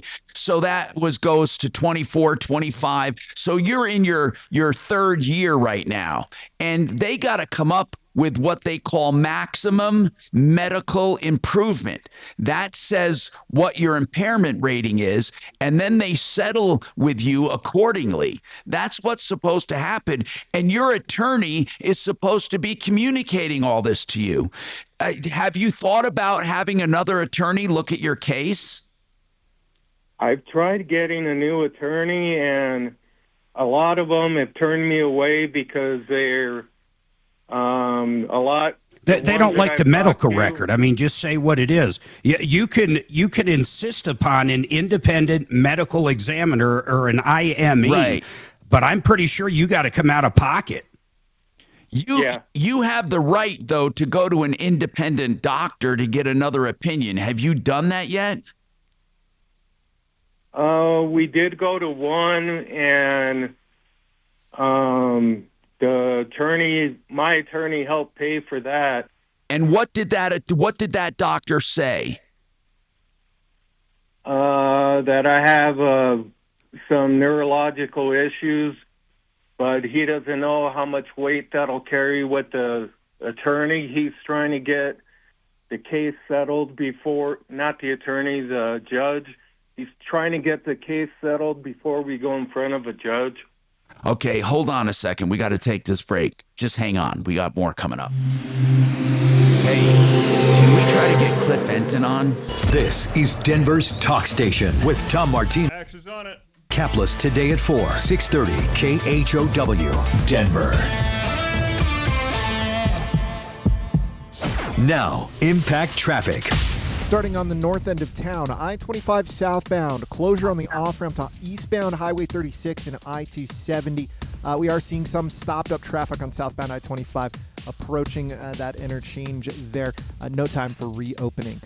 Just south of town through Highlands Ranch, Wildcat Reserve Parkway, both east and westbound roads closed between Spearwood Drive and Red Cedar Drive after a serious accident. With traffic, I'm Mark Swan. This report is sponsored by Taking a Walk Podcast. I'm Buzz Knight, host of the Taking a Walk Podcast. Step with us into the world of music. I bring you up-close conversations with new and legendary musicians. For one of the best music interview podcasts, listen to Taking a Walk on the iHeartRadio app or wherever you get your podcasts. GenesisTotalExteriors.com has been with me for years and years. They do everything on the outside of your house. They also do kitchens and baths. Mark Szymanski is the owner, and they do all kinds of siding with no maintenance. They do siding that's energy efficient in some cases. They do siding that will never need replacement again, like a lifetime siding. And right now, they have a deal going on with siding. By the way, they also do, just so you know, windows, gutters, painting, fences, roofs, decks, and more. So let's talk about the siding sale, Mark. This is the siding season. I tell you what, Tom, right before we talk about that special, I'm outside a house right now. I don't know if you hear the wind blowing, but I cannot believe this house is only about 15 years old, and their siding is already starting to fall apart. It's so sad that these builders are not using quality product like they should be, Tom. And, these people, they just want their house to look beautiful, and so they're going to be going with the LP Smart Side. That product that lasts forever, and you can put that diamond coat on. You're going to get 30-year no-fade guarantee. Beautiful product. They're inside the WUI zone, so we don't have to worry about that. Just a great product. And for everybody else out there, we're going to have a 15% off. Now, see, these customers just heard that now for the first time. They're going to get 15% off their estimate. That is incredible, 15%. And that Smart Side is special. How does it hold up in Colorado? It's amazing. It holds up to hail. It holds up to all our elements. It can expand and contract naturally. It's not, it doesn't absorb water at all. Every fiber that's in this siding is protected and will not absorb a drop of water. Consequently, you don't ever have to worry about rotting or anything like that with the siding. Think about that. If you want him to walk your property and tell you what you need, including the siding, 15% off. And that's LP Smart Side with Diamond Coat. It's a lifetime siding, no maintenance. You never have to do it again. Genesis TotalExteriors.com. Call Mark now, 303-679-8509. 303-679-8509.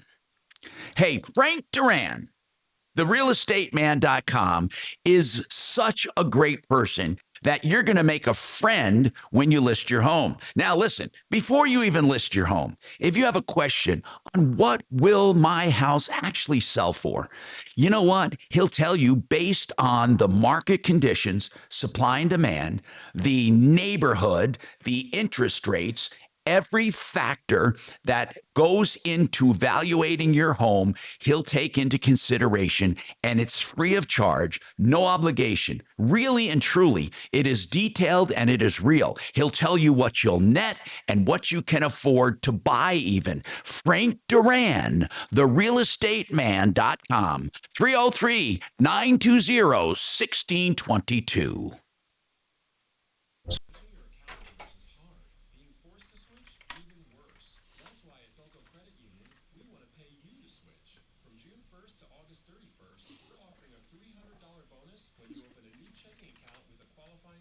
We've had some weird problems today. Guy keeps saying he was electrocuted. I looked it up in Webster Dictionary. Yeah. To kill or severely injured by electric shock. Really? That's the first definition. It does say a really okay. Hey, Mark.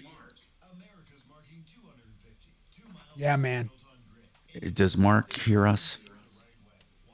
If he wants to. No. He's away from the chair. Or if he were sitting there. Doesn't look like he is.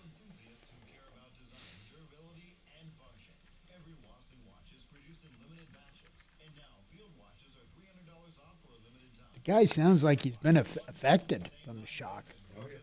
I know that, electrical shock. A lot of people suffer from depression after that.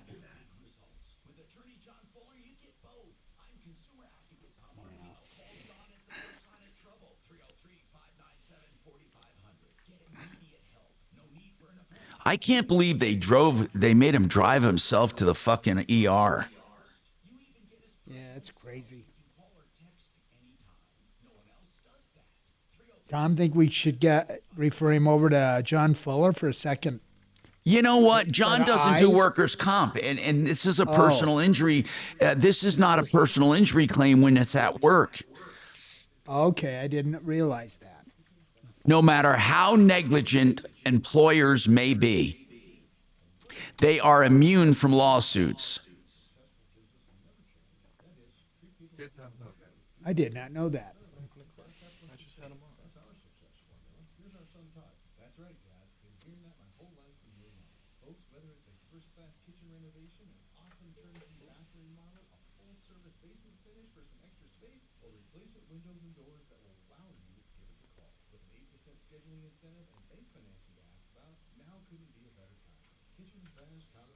Oh, man.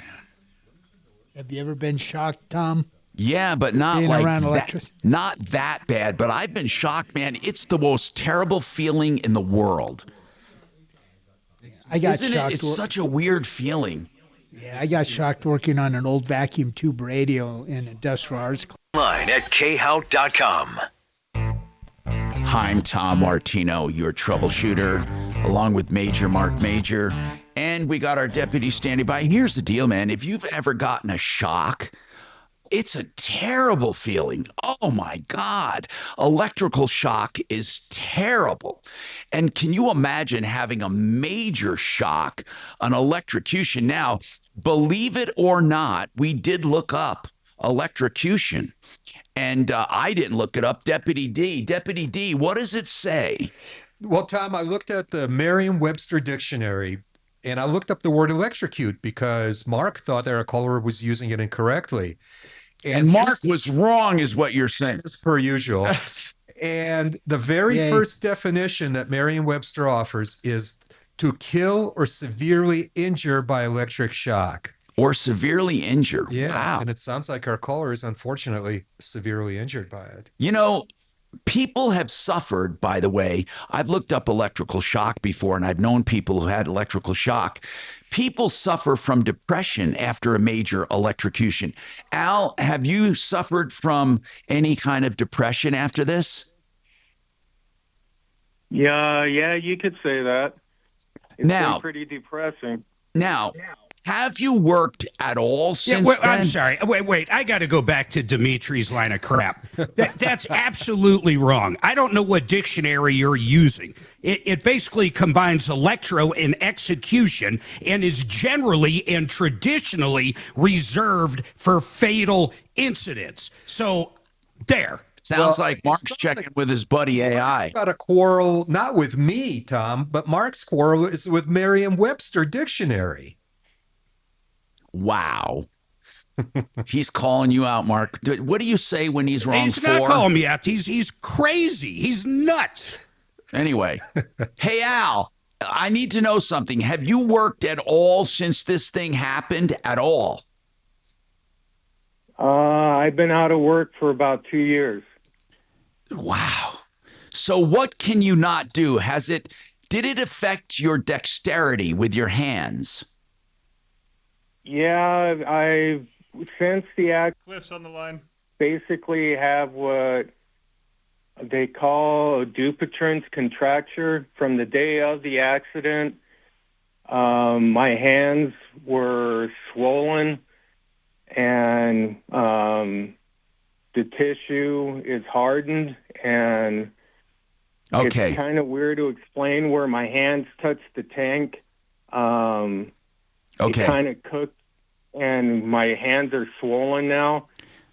I want to go to Cliff Enton, attorney at law. I want to talk to Cliff Enton, our workers' compensation expert. He also does personal injury. Hey, Cliff, this guy was electrocuted at work or severely shocked at work, and he had nerve damage, a TBI, and some other things.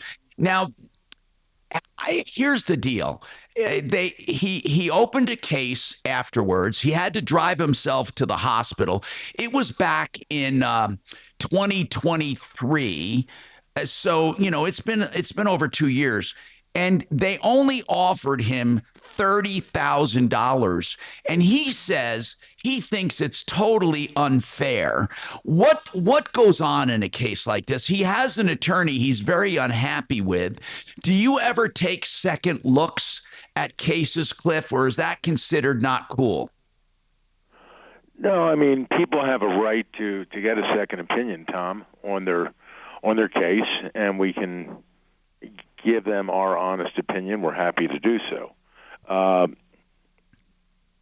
So that's not an issue. Now, as far as the settlement, where did they come up with $30,000, do you think? Well, when we look at a work comp settlement, it's the value and how it's ascertained is determined really by several factors. One is, what is the likely future medical exposure the comp is getting out of paying by virtue of settling? Two, what is the probable impairment rating that an injured worker might receive from his injury. Did you ever get an impairment rating? Did they ever file a final admission of liability? He said they never did. Well, then it will be based on sort of estimating what his injuries are. And as far as a traumatic brain injury, that's determined, as all impairments are in Colorado, by the AMA Guidelines, 3rd edition revised. It's required by statute. A traumatic brain injury would be a whole person injury, and the value of that is determined not only by what the rating is, but also by a person's age and how much they were making. It's a formula. Did he ever never received an impairment rating at all? No, he said they didn't. Right, Al? No, you did not get an impairment rating? Okay. They tried putting me at maximum medical improvement, and the doctor refused to give me the MMI. Okay, you were placed at maximum medical improvement, but he didn't give you an impairment rating, or he didn't say you're... No, the doctor refused to put me at MMI because they didn't treat me for everything that...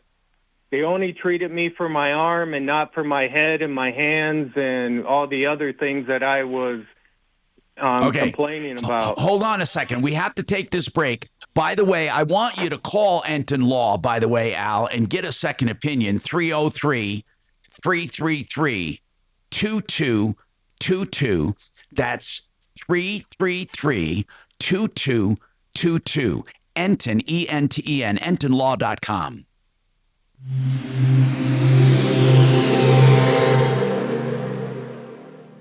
Now, impact traffic. Starting on the north end of town, I-25 southbound, closure on the off-ramp to eastbound Highway 36 and I-270. We are seeing some stopped-up traffic on southbound I-25 approaching that interchange there. No time for reopening.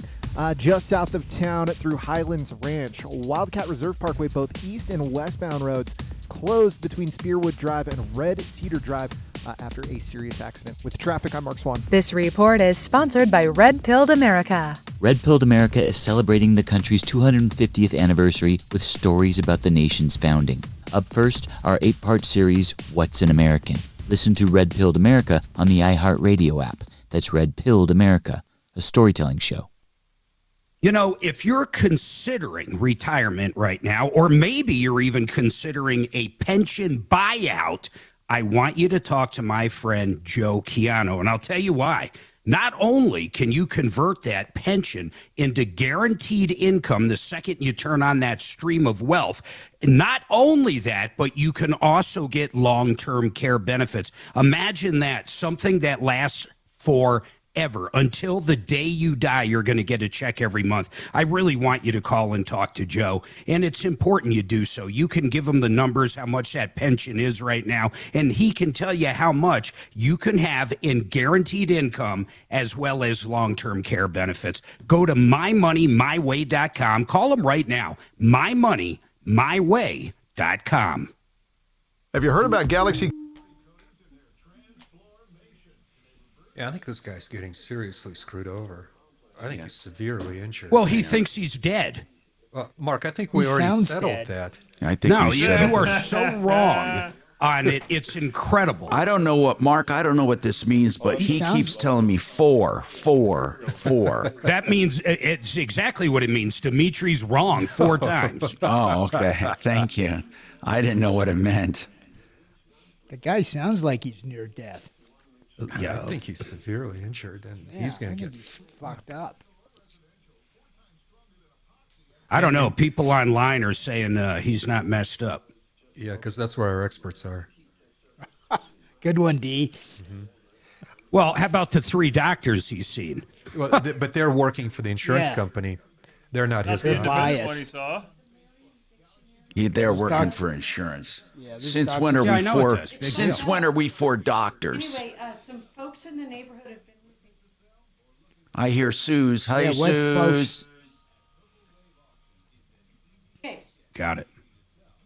I'm not going to tell him what an idiot he is. Hey, Mark, can I ask you a question real quick here? Let's see. Yeah. Let me see. I got to find my calendar. Yes. If is it possible? Wait a minute. Hold on. I got to take this. Must Hold be on, a just fourth. one All second. right. Hold on. What is it? What are you taking? I've got to take something here. Take some pills. This is Mark. Oh, this is the official Merriam dictionary, people? Oh, Jesus Christ. Okay. All right. So electrocuted. Yes, that's right. The very informal. Oh, because dumb people. I understand. Okay, I thank you for Dumb clarifying. people. This will clear a lot of things up. Thank you. Thanks, Miriam. All right, I've got news for Dimitri. Four.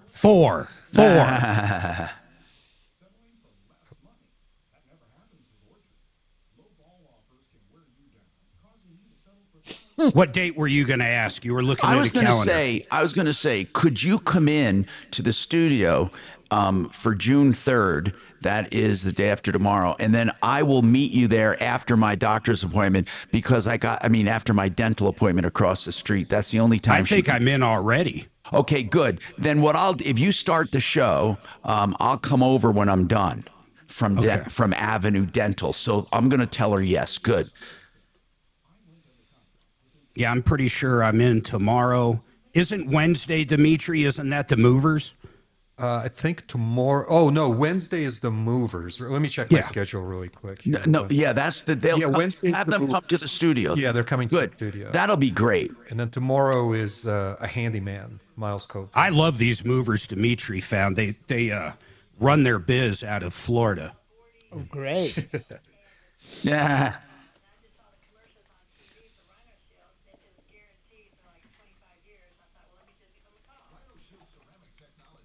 Turn that. Guinness Book of Records is calling me. Hello? Really? Yeah. Good one. Yeah, he is wrong. Because you're wrong so often. They're making you a fucking nomination. Yeah. Or Dimitri. Yeah, I'll text you Mark's phone number. You can set up an award ceremony for him. Yeah. Okay, Probably thanks. not in Bye. theaters. Wait until it streams somewhere. That's fine. Yeah, his number's 303. But I'm I always do wanna- wrong. It was good. Yeah, it was good. I like the concept. It's a great concept. Yeah. I've played some indie games made around it. Because we've all seen those, whether they're real or not. Those videos of people just disappearing. I think it's ridiculous how They clipped. they won't All right, come and celebrate Go to the America's back room. birthday Yeah, because you don't of want to Trump. go. Jesus Christ. Yeah, isn't that weird? And Isn't that this disappointing? level just creepy. Yeah, it is. Did they have the? Was it? Because in the game, I've seen clips of the game. I haven't played it, but it that little God, wiring, 1 or 3 buyers. just Holy looks like shit. a bunch of cables. Yeah. Like you took a coat hanger and went, and here's the creature. Is that in the movie? This is like, how are they gonna make that make sense? Yeah, I'm not gonna tell you anything though. Don't want to spoil it though. Because it's a little like, what was it, Siren Head? Siren Head. It Yeah. was like, really? Dan Caplis, afternoons at 4 on 630 KHOW. Hi, I'm Tom Martino here. Wow, we got Major Marc Mager and we got our deputy standing by. And bottom line is we have a controversy going on. Is electrocution certain death? Is that what it means? The guy said he was electrocuted. Eventually. Originally, it absolutely did. Then people started using it out of ignorance, like Dimitri. So over the years, it's somewhat changed, but those people that use it the wrong way are ignorant. Okay, good to know that. We have more coming up on the Troubleshooter Show. Get your calls in, 303 Martino, 303-627-8466.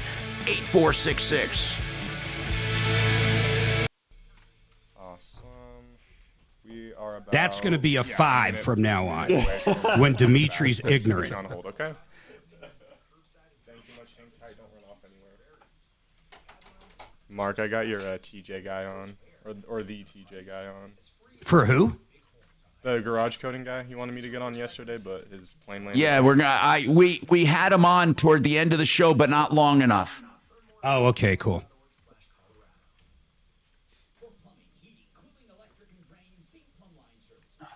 He's got beautiful cabinets now.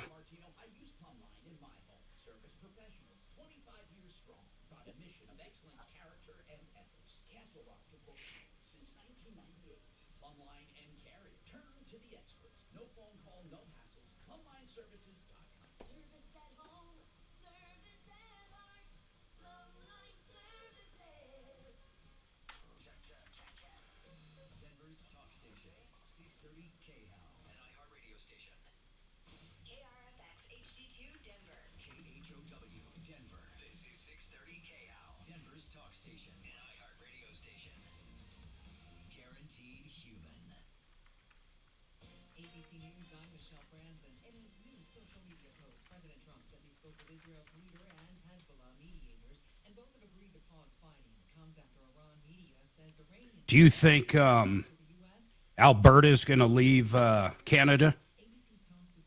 No chance. You don't think so? No, man, Canadians aren't into that.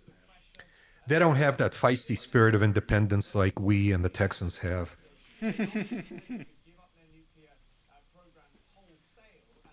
I don't know, man. They're holding a referendum on it. Well, even if it passes, they're still going to stay part of Canada. They're Canadian. You know, that's what we used to say about Brexit, though. We never thought that would have happened. I never said that about Brexit. I always knew it was going to happen. I think they should all have their own currency, every fucking country over there. I agree. This socialist bullshit with combined currency, that's not for me, man. Canada's McDonald's menu, though, is better. I'll say that. What is it? Canada's McDonald's menu. Is it cheaper or different? It's cheaper and different. Like what? Canadian I bacon. think I had a cherry pie there. Oh, yeah, I heard about the Canadian cherry pies and apple pies. They're delicious. Those were good. At I went back McDonald's? the next day. Oh, yeah. Yeah, And this yeah. McDonald's was in a Walmart, which I haven't seen. I don't know if there's any here. Yeah, there is in the States. Okay. Because I know they have the Starbucks and Targets, but I've never seen a McDonald's. A lot of them now have upscale barber shops. What? Yep. Upscale. What makes it upscale? $50 plus a haircut. Okay. It's expensive. That's what makes it upscale. I thought there was a certain thing to it that. Okay. No, that's it. They charge $50 for a haircut. At Walmart? Yeah, I stopped in. So my normal sports clip was busy as shit. And before we went to Vegas, I wanted to get a haircut. So I stopped in the new one in Castle Rock and walked in there the first time. They wanted $50 just for a basic haircut. I was like, fuck that. That's got to be a mistake. It's crazy. I would have had to get a loan. No, it's not a mistake, man. That sucks. How much do you pay your barber when you write that check out to him each month? So the check is for $45, and 34 of that is for the haircut, and 11 of that is for the tip. Got it. For my haircuts. So it cost me $45 and a trip to Lakewood. Is it like old school barber, dude? Yeah. Well, no, the woman, she's a woman, but it's an old school barber shop. They have dozens of bottles of whiskey, so you can drink some bourbon if you want. They have a fridge full of beer. Yeah, it's like Barney's, and they have a car show every summer. They have a car show that's super popular. There's one called, I think it's Scotch and Rocks or something. It's over in your place you used to live, Tom. Really? Scotch. Yeah. Oh, cool. Yeah, I love my barbershop. You can sip on Scotch or whatever the hell they have there, and you get your haircut. You pay a monthly fee, but then you can go in like whenever you want for a quick trim or whatever they call it. Cleanup. Over at Landmark. Yeah, like a cleanup. Mm-hmm. Yeah, my barbershop is awesome. And during the China virus panic, I could still get my hair cut. They just kept the lights off and the closed sign on the window. Oh, that explains your fucking haircut finally. Dimitri's a good customer. Man, I'm telling you. Scissors and Scotch. That's what it's called. Scissors and Scotch. Huh.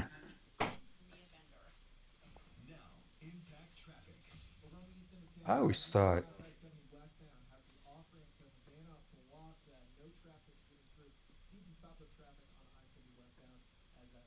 You dropped off. Oh, I always thought, what was the place? Yeah, I watched The Boys now. They used to have an Hooters. I always thought Hooters should offer haircuts too. Yeah. That would be so cool. That's While you eat your wings. I love it. Yeah, like sip a beer and the girls cut your hair and give you like a hand massage. Is that where you met Summer Shady? Yeah.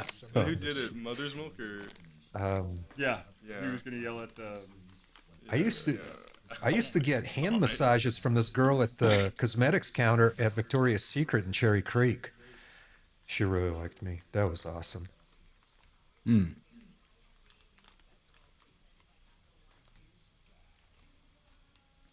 Hand massage. Mm-hmm.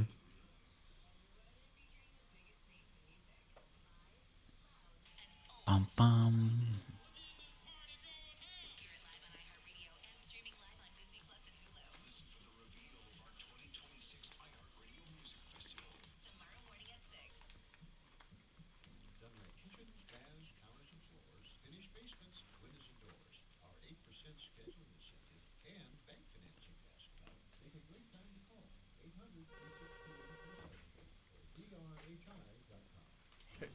This phone always does that. Hung up on a Sergio. Well, you should have heard the complaint I got on Kevin today. Really? I know. I haven't had a complaint on him forever, and it was just as crazy as the last one, where the guy got dressed up in a cow uniform. Hey, sorry, I didn't mean to hang up. The phones here are a bit buggy.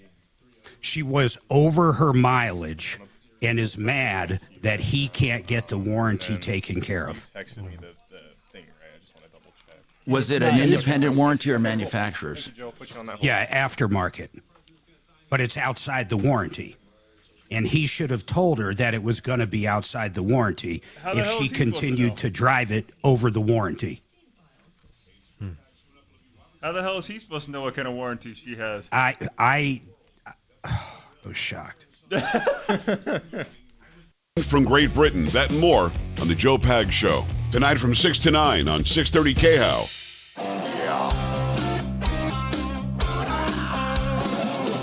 Ripped off, bad news. You need advice so you don't have to lose.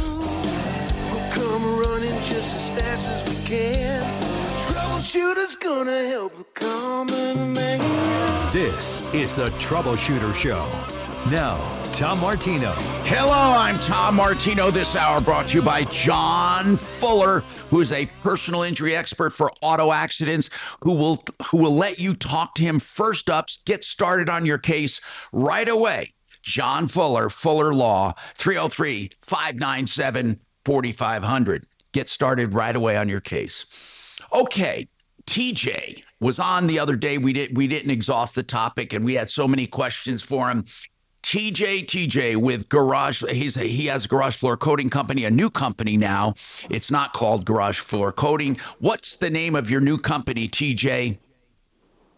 We are Garage Guru. Garage Gurus, and by the way, you do great work. We've had you do the work and at our places, and I had a question here, a couple of them when you were on Friday. We didn't get a chance to ask. Someone wants to know if they've already had a coating and they're not happy with it. Can you do it again, or does it have to? How do you work with that? Does it have to be totally ground down, or what? For our warranty, for us to warranty it, yes, we start brand new. We grind it off and we'll reapply it. And in order to do that, like when you say grind it off, let's just talk about normal prep. It would be normal prep then, right? Correct, except for we have to use a special blade to remove the existing coating. So it's 25 cents more a square foot. Okay.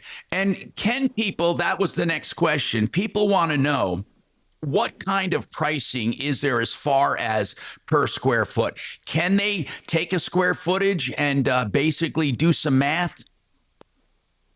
Yes. So typically we're at $6.75. Right now we're at $6 a square foot for the Martino customers. $6 a square foot. And that's prep and everything. That's everything. Yeah, look at it in these terms. That's generally, so the prep is the most important part, as you know, Tom. Yeah. But for a 2-car garage, that's like $3,700. TJ did mine probably, God, I want to say 5, 6, 7 years ago. It still looks brand new. In fact, I just power washed all the mud off of it from winter. Absolutely, it's a great idea.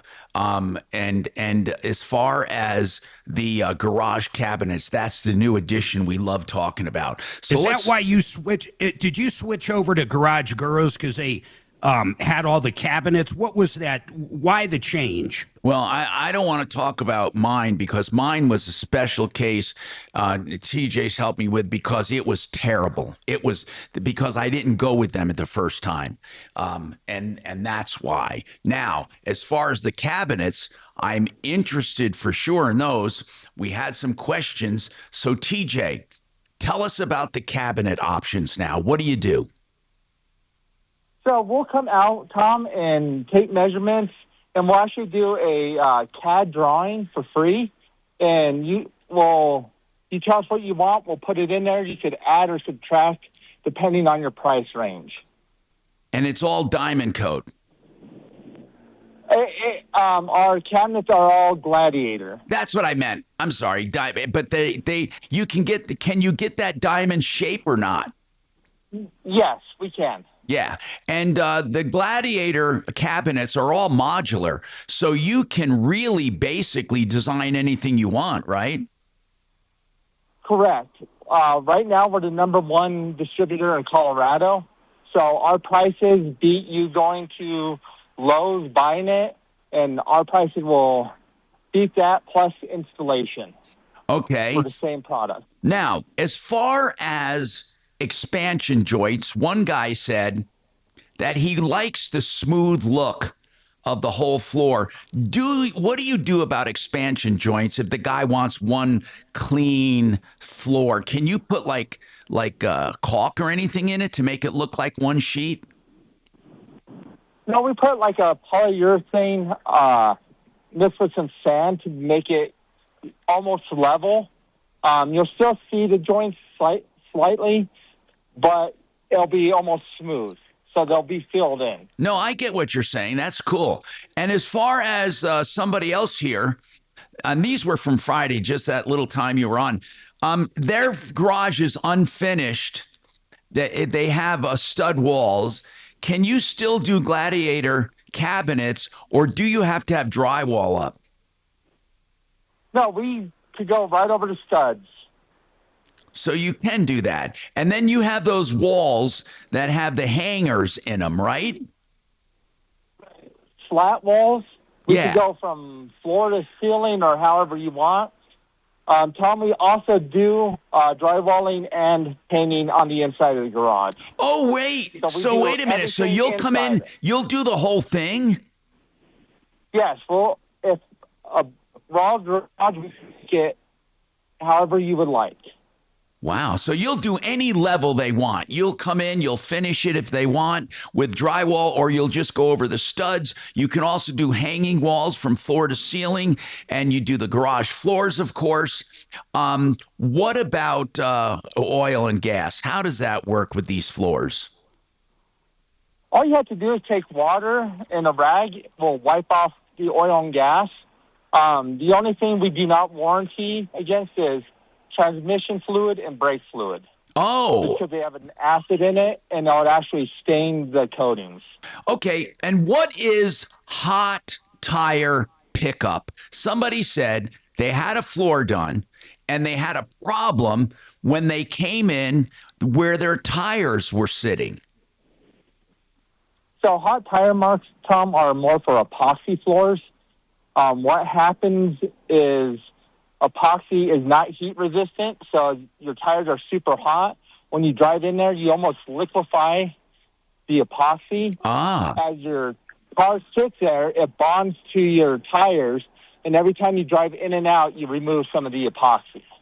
Now that is something that does not happen with the kind of floor you have. What is polyaspartic? Polyaspartic? Yeah. That we guarantee that will not happen.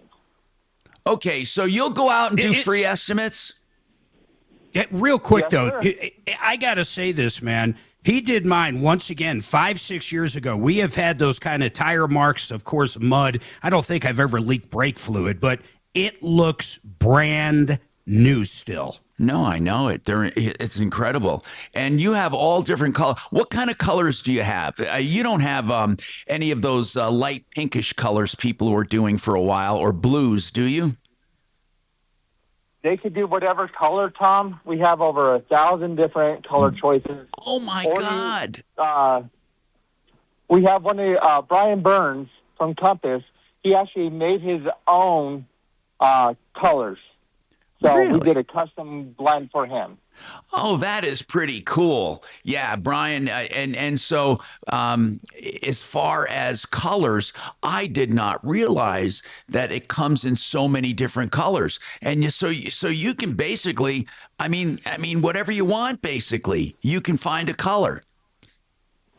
Whatever you want, we give you the website. We don't charge any more for any color choice of whatever you want. Now, you talked about Friday, sidewall area. What are you talking about there? Tell us about that. Those are the concrete walls that go from the floor to the studs or the drywall. Okay. So you will meet that with walls. You'll cover that up. Correct. Now, if someone has wood steps from their garage going into the house, can you treat those? Yup. Yes, we treat those. We'll flake them, no charge. The only thing is they might flake off over time, 10 years. So therefore, we don't warranty the stairs, but we do them for free. Mine haven't flaked at all.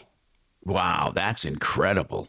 And that's over wood. He did my patio too. If you guys have a patio and you don't want to pour new cement because maybe it's cracked or something, he can fill the cracks and coat it, and it looks like it's brand new, whatever color you want. So, TJ, somebody is asking about coving on sides. What is that? We do not recommend that, Tom. What coving is, there's a black felt around your garage that allows moisture to come up from your garage floor. Yeah. When companies curve that, what they do, they block that moisture in, and your floor will eventually fail because the moisture gets in that concrete and actually peels the coatings up. So the coving is kind of like they take the corner out, don't they? It's like a little curve. A black piece of felt along the garage floor. Yeah. On all three walls, because your garage floor is a floating floor. It's not attached to the foundation. Got it. So what that does is it takes the moisture out of the floor from the house. And so you want to keep it the way it is, where it meets the wall. Correct, because eventually that's just going to moisture is going to get under there. Your floor will actually start peeling up. Okay, somebody wants to know about the wire or the Gladiator or otherwise attics, they're calling them. I know what they're talking about. The hanging shelves from the ceiling. And the ones we use hold typically about 600 to 700 pounds. Wow. Per rack. So you can do those then. You do those hanging, they come down, come down about 4 feet? 4 to 6 feet, depending on where we adjust them and where the customer wants them. But yes. All right. And just on passing, again, I'm not trying to load you up. Do you do any kind of garage doors or work on garage doors at all? We will be starting that in a month and a half. Really? Man, you're going to be everything garage. Everything. That's what we're trying to do, Tom. One-stop shop, so you don't have to worry about getting different companies. And that's how I became partners with Garage Gurus, because when I left my franchise, I was actually working with Garage Gurus for over 9 years now. and we just decided, hey, I always have done the floors, he does the cabinets, so we just combined our companies. Got it. Okay, I want to tell people where they can call, and they'll get the Martino pricing, the Troubleshooter Show pricing, the Mager pricing. Okay, it's 303-500-6733. 303. What's that? 720. Oh, I'm sorry. What number did I give out? I thought I gave out Garage Guru. No? I'm sorry. No, that's our office. Okay. If they want the floors and stuff done, I could just go ahead and I'll get make it. that I'll give that number out. It's 720-939-2448. Is that the one? That is correct, Tom. Okay, 720-939-2448. Ask for the radio show special, 720-939-2448, GarageGuruDenver.com.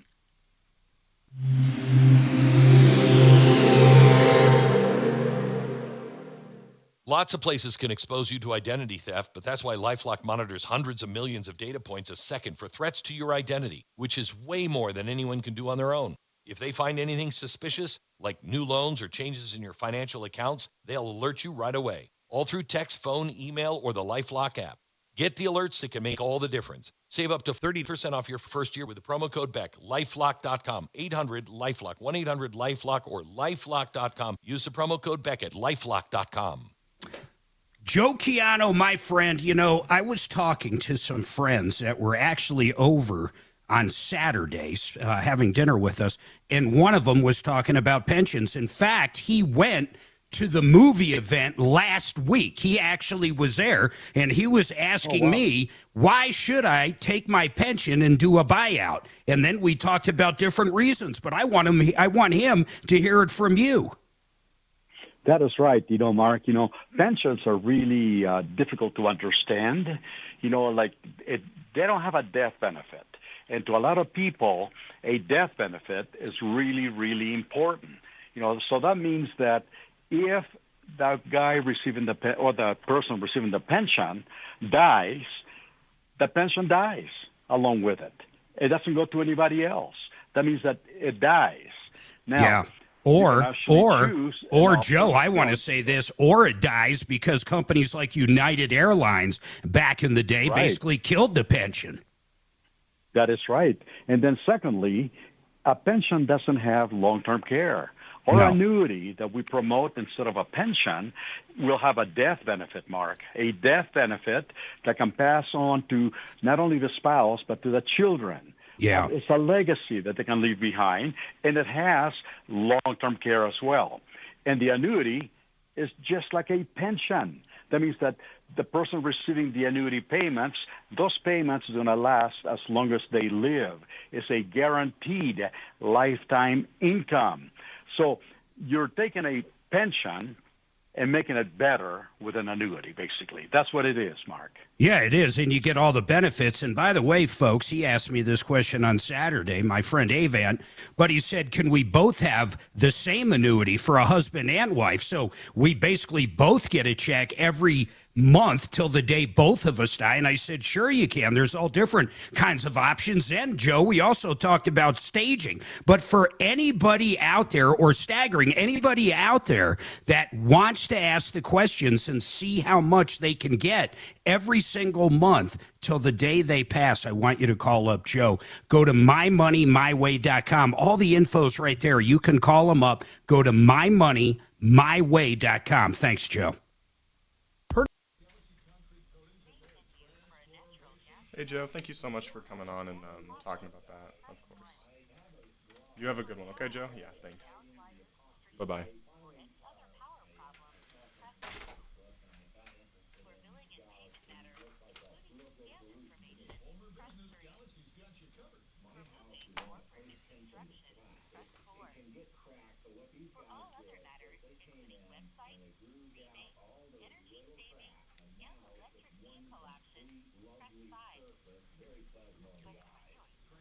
These cabinets are pretty reasonably priced. Yeah, they're cool, man. They're good, too.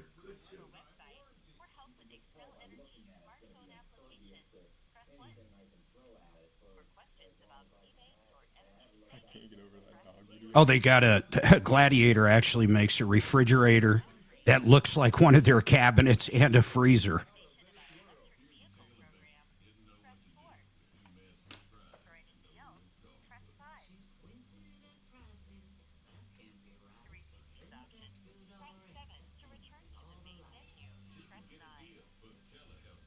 Hey, Axeman, what does this mean? What did he call on February 5th about? Hold on, there's a phone, but it was a plumber issue. Thank you for calling the Troubleshooter Show. Can I get a first name? I'm sorry, one more time. And what can we help you out with today?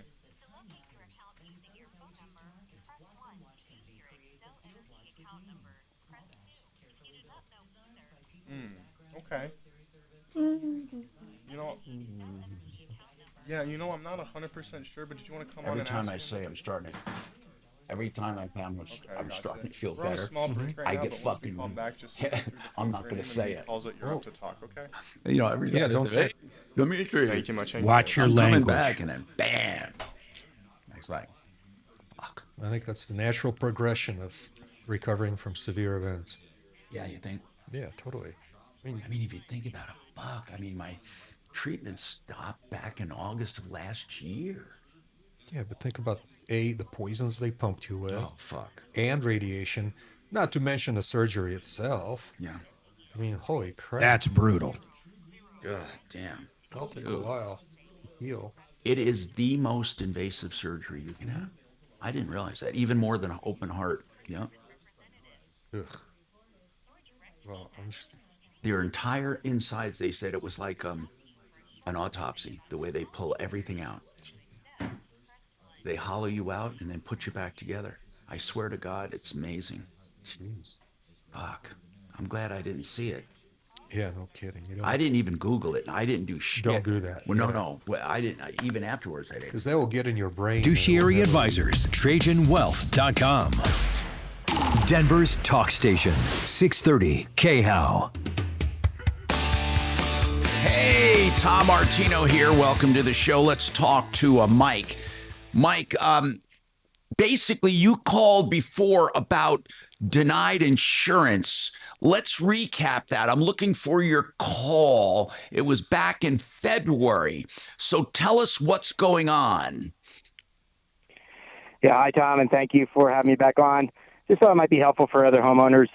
Big insurance company. We were promised coverage for digging into our sewer area. They promised it when they were here and then denied that they ever said it. So you guys were very helpful. You had your pro on, forget his name. We escalated it up the chain. It took, I think, all the way up to the VP. And we got a signed affidavit from the plumber who had heard that it would be covered. Yeah. And this company said they would cover everything up to just the material to install the new sewage system. So I was, incredibly happy with how they responded, even though in the initial go I was not. But I just wanted to say they did the right thing, and without your help, I don't think I would have been able to. Whoa, that is great, man. And I thank you for calling. Hold on, I got to get my dinger out. I didn't know I was going to use it today. Yes. So listen, basically what my notes said, you had this home for 25 years, and the adjuster said, no problem. And the plumber was there.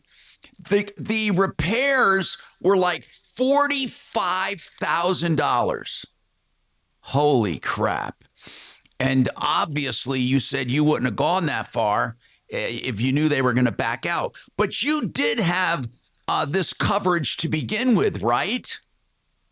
We did have the coverage for the time since we've owned the home. They've been a great company. We've had other repairs had needed to be done, like roofs and things. But I was just shocked that they, weren't backing up what the guy said. I mean, this kid, I hope, and this VP told me, he said, we're going to teach him. You go, you don't want this to happen again to another customer.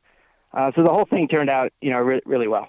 Hey, man, Mike, thank you. It took a lot of work. Thank you for taking the time. Thank you for taking the time to call us and for giving us credit. I mean, yeah, we'll add that to our total. We always say cash, merchandise, exchanges, refunds, and services. So thank you, thank you, thank you. Ann, what is going on with you, Ann? Welcome to the show. What's happening? Ann? Hello? Hi, Ann. What's going on? Hello? Yeah. Hey, I'm looking to find someone to cover my egress window wells in the basement. Yes. Yes. In fact, we used to have someone on the... I couldn't find anything on the referral list. You know what? We used to have... they were called Denver Egress. I don't know what happened to them. You know what? They were part of Senate... SENNET Windows, I guess. Wait, Denver Egress. It's still here. I'm looking for... Okay. Yeah, I just found it. Or let's see. Okay. Hold on. Denver Egress Windows. They're wonderful people. 720-626-4221. Okay. Hey, I appreciate the luck. Hey, thank you, man. And I'll tell you, you will love Denver Egress. I had them do work for me. They're good people. In fact, we did a TV thing with them one time and was on the job for the whole thing. What a wonderful job they do. Even where there's no window whatsoever. They don't just rebuild what's there. They can put in brand new windows. And they're at referrallist.com. By the way, don't ever go outside referral lists if you can help it. Now, sometimes, of course, we're rebuilding some of the categories, but we really take that seriously. Referrallist.com. And by the way, it was the original list. And speaking of original, you're not going to believe this. Some guy writes to me and he says, Tom, I was going through my files, and I found he's in Salt Lake City. I was syndicated around the country, 600 markets, okay? And one of them was Salt Lake City, KALL radio. And somehow this guy came across loads and loads and loads of old shows. Old shows. We're going back 25 years. And I haven't played that audio file yet, but I'm going to do it coming up. 303-713-8255. First, want to tell you, talking about heritage, what about Apple Air? That's air with an E, appleair.com, heating and cooling. Todd Terry and his sons run it, and I want to give credit to his wife as well. The whole family since 1988. You want to talk about heritage? That's Apple Air with an E, appleair.com.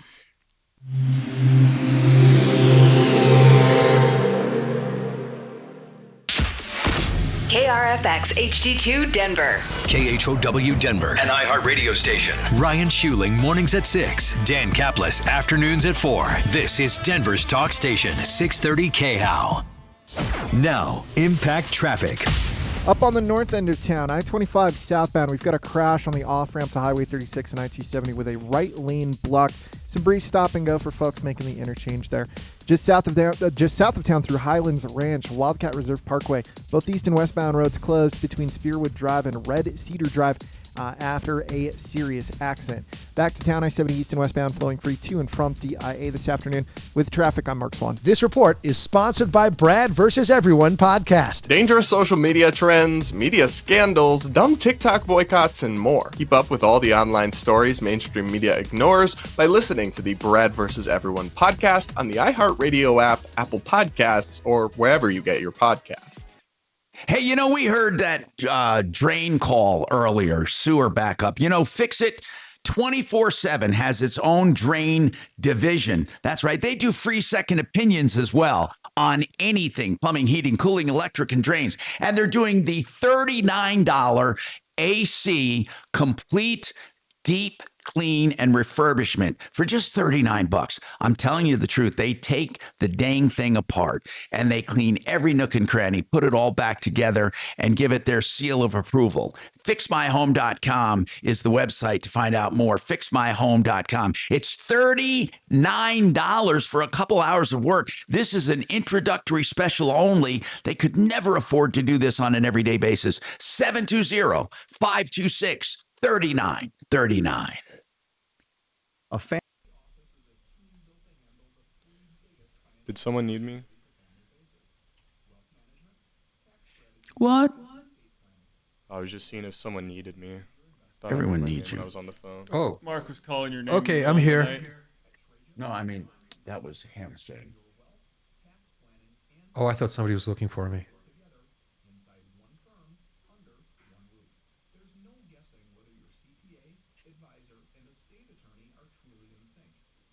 No, he wasn't looking for you. He was saying, does somebody need me? Oh.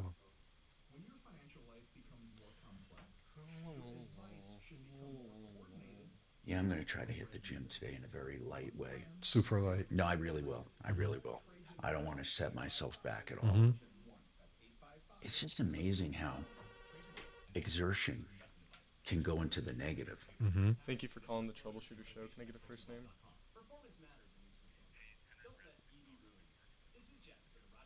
Oh, yeah, and I think just going to the gym for a very light workout itself is going to be a very valuable experience psychologically. That's what it was. So is the one guy you want to take to see the band, Kimberly's son? Mm-hmm. Kimberly and Steve's Yeah, son? Andrew. Yeah. Yep. I'm teaching him how to drive. So the reason I'm taking tomorrow off is teaching him in the boat? No, his dad's Forerunner. That boat is not for learning how to drive. Yeah, so we're gonna go for about 5 or 6 hours tomorrow, driving up to Loveland and Buc-ee's and a few other places. That's cool. I taught their daughter how to drive, and she's pretty good at it. So now it's Andrew's turn, but not the boat.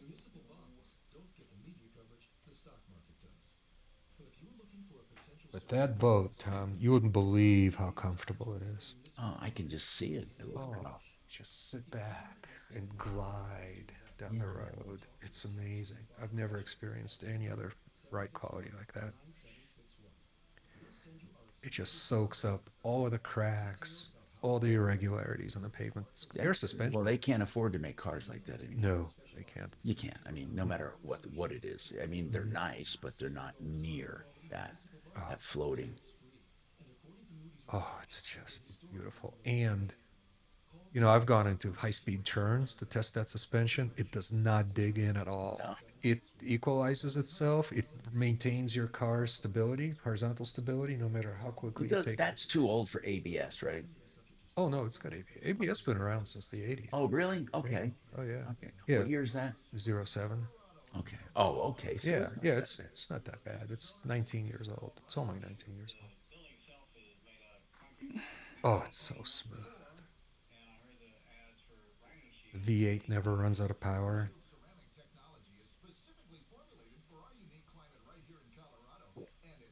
3 ashtrays. It's got 3 ashtrays. 3 ashtrays for me? Yeah.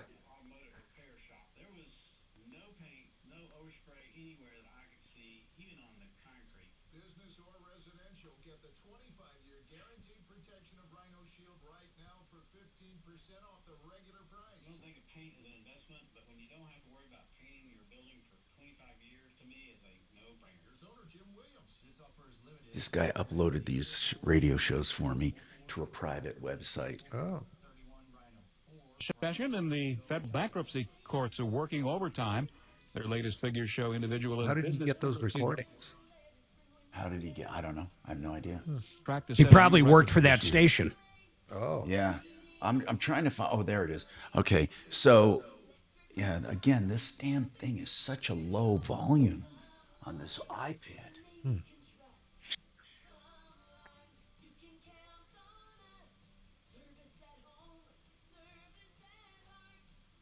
Some Christmas cheer. Camp Bondsteel. U.S. troops will be spending their holiday. You can hear that? First of all, got a visit from pop diva Calm. Mariah Carey. Hi, Tom Martino here. Welcome to the show. Cheryl, you have an issue? Go ahead. What is happening, Cheryl? Yes, sir. I purchased a vehicle from a business called Cotter Motors in Brighton. Yeah. I know that family. Yeah. Yeah, it's a 2016 Subaru WRX, and I bought it to save gas money, and I paid cash for it. Well, I only drove it about 4 times before it doesn't work at all. It starts and everything, but it doesn't move. Cheryl, So how many miles on it? 112,000. And did you have it checked out before you bought it? I didn't. People use those to hot rod around town. So listen, when you say it doesn't run, what happened to it? So I had to take it into a shop to check it out, and the clutch is bad, and the engine has spewed oil all over the gasket rings, is what they said. So it's not drivable. But did they say what's causing all of this? It sounds like a head gasket blew. It overheated. Yeah, they said that something pretty bad happened, but the dealership had to have covered it up somehow because I was able to drive it off the lot. Well, it probably happened after that. Well, do you really believe they covered it up? What do you think they did to cover it up? I mean, codes, because 2 days after I started driving it, the check engine light came on, and it threw codes for catalytic converter and O2 sensor, and that's all that I thought was wrong with it. So I took it to a shop when it just wouldn't work. So I only drove it a total of 4 times. I bought it in March, and I paid cash for it, and I tried calling them after that happened, and they didn't care. So... Well, what does that mean they didn't care? Did you bring it back? Did you tow it back? I mean, what does that mean? No, so I called and told them what the issue was and the situation I was having, and they told me that the supervisor that I spoke to told me that I was the idiot that bought the car. Wait. I've dealt with these folks forever, and that's just not in their character. Somebody from Cotter supposedly told you that, Cheryl? The manager, yes, that was there at that location. They said that you were the idiot that bought it? Yes. That doesn't sound right to me. It was my fault. Yeah. Well, first of all, where is this Cotter located, this one? They're up in Brighton. In Brighton? It's in Brighton. Yeah, it's off of Road 4 and Highway 85. What happened? What's wrong with it right now? What will it take to fix? It needs the gasket seals fixed. There's a whole list of over 15,000 from major to minor repairs that need done on the car. Okay, Cheryl, you do understand you bought a car with 112,000 miles on it, right? Send me the paperwork you have, Cheryl, and we'll tell you how to get that. And I'll reach out and talk to them and see what they have to say. I mean, it's out of their character to call you names. I just never have heard that. And the Cotters have been around, my God, 30 years maybe? I know it. Yeah, my dad knows the owner and everything like that, and he said it was weird, but it's not even them because they're not even in that location. They spend majority of their time in Castle Rock, but... it was whoever they have for their manager at that location in Brighton. I don't know what I can't remember. It's all right. I'll get it over to the right people to look at. But where Tom was going is, understand, those WRXs, a lot of kids soup those up and drive the hell out of them, drive them till the wheels fall off, then someone ends up buying them, and basically you blow the top end or bottom end on them. I mean, it happens all the time. I don't think they set you up for failure. I don't think they knew the engine was going to blow. There's nothing in a can I can put in a vehicle that's going to allow it to drive for 3 or 4 days, then blow up. Yeah, that's the thing. I don't know how they would have ever kind of done that. You know what I'm saying? To where it would cover it up. I don't know how they would have done that. And the situation is they had the mechanic that was interested in buying it. He was driving it, and then he couldn't afford to put as much down as they wanted him to put down on it. So he decided he didn't want it. But what does that have to do with anything? Yeah, I don't understand I'm just saying, like, I don't know if he was driving it. I don't know. I just drive it. I don't drive like a crazy person. So that's I don't think you do. I'm just saying whoever owned it before probably did. Yeah, I'm just at a loss because, I spent so much out of pocket, and how much did you spend on it, by the way? I paid $12,500 for it. Wow. And I don't have anybody around to help me out with anything, like going with me to go get a vehicle or nothing like that. So get me that info over, and I'll get it over to the right people to look at. I'm not promising anything, but I definitely want you to understand, I don't think they would do anything malicious. They just haven't in 30 years that we've ever got a call on. I'm not saying they've never had a problem, but I mean, what you're talking about is like, selling you something that's not going to last 2 days. Yeah, right. It wouldn't do them any good. I think it might be coincidental, if anything, but there's a way to tell if they covered things up, Cheryl, and that is you take it to a place like Sheridan Auto Tech, and what they'll do is they'll run the codes, and you can see if they cleared out codes just before selling it. You can tell. Yeah, they can see what the point of failure was, what did happen. Yeah, but you can tell. And he might even be able to find you a used engine for it, depending on your budget. I mean, the guys over at Sheridan do it all. Yeah, but what would be good is if they ran the codes, they could see when you bought it, and then they can see if codes were cleared. And like I said, this sounds unusual to me that they would cover something up to try to just get over on you. It just doesn't sound characteristic of them. 303-713-8255. Hey, Tom, Yes. Go to Henry really quick. I don't know about where you're at, but it looks like it's going to start hailing here. And people on YouTube are saying it's hailing out at DIA. It's hailing south of Parker. Let's ask Henry what he knows. Let me get Henry on right after this. Let me take this break, then we'll give him time. We got more coming up with Henry at Excel Roofing. I was wondering why he was on. Thank you. Now, impact traffic. Up on the north end of town, I-25 southbound, we've got Deputy a crash Bo, on the ask him off-ramp how to old Highway that one 36 is. and I-270 with a right lane blocked. Some brief stop and go for folks making the interchange there. Just south of town through Highlands Ranch, Wildcat Reserve Parkway. Both east and westbound roads closed between Spearwood Drive and Red Cedar Drive after a serious accident. Back to town, I-70 east and westbound flowing free to and from DIA this afternoon. With traffic, I'm Mark Swan. This report is sponsored by Taking a Walk Podcast. I'm Buzz Knight, host of the Taking a Walk Podcast. Step with us into the world of music. I bring you up-close conversations with new and legendary musicians. For one of the best music interview podcasts, listen to Taking a Walk on the iHeartRadio app or wherever you get your podcasts. I'm going to tell you, chances are, if you have money invested with an investment advisor, they're doing generic portfolios with a bigger advisor and making a middleman fee. Why do I make such a big deal about this?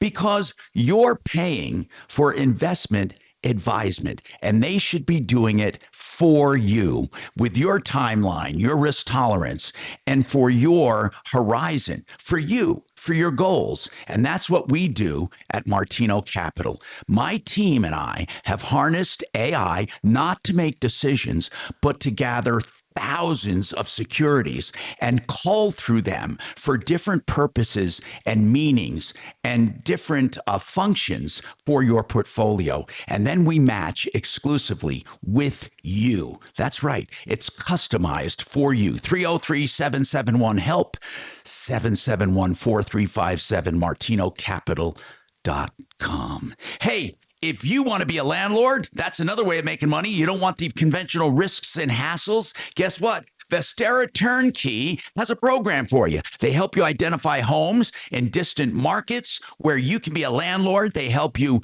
manage that home, rent out that home, all aspects of that ownership. And then when it comes time to sell, they help you there too to make a profit. Go to this website to find out more.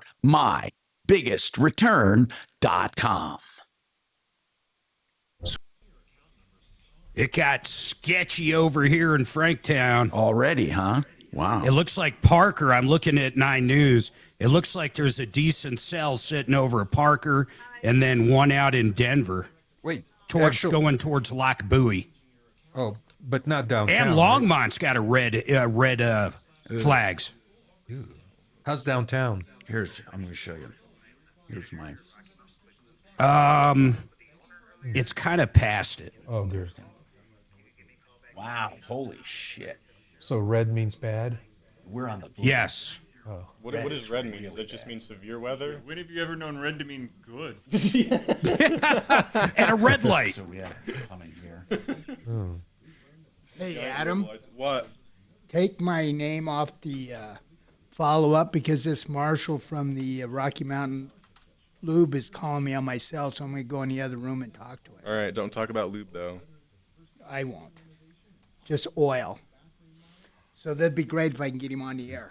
I mean, if you could, they did the ring around with me. So then you'd go way down. I'm shocked. I don't know why he didn't call the studio. Do correct me, though, when you call him, say it isn't Alexander that works there. I got that wrong. Okay, no problem.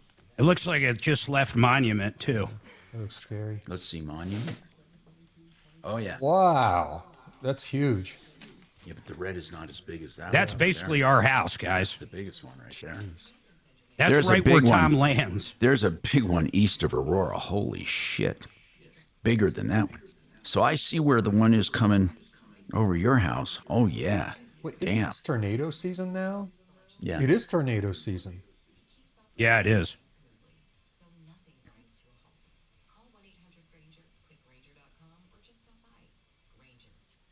Yeah, I think tornadoes are frightening.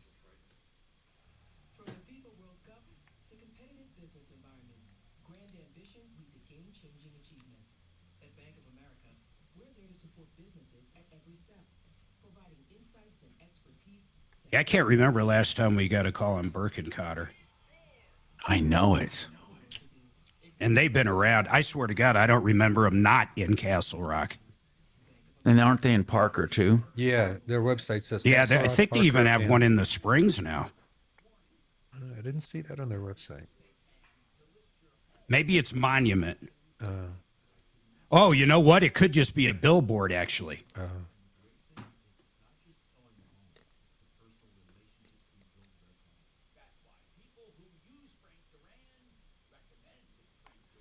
They're Birkencotter.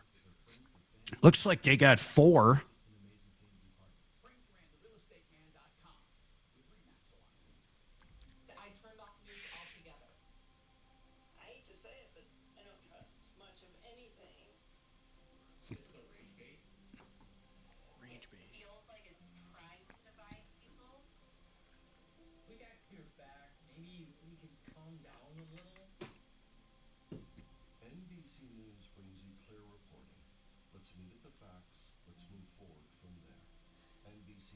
They do RVs?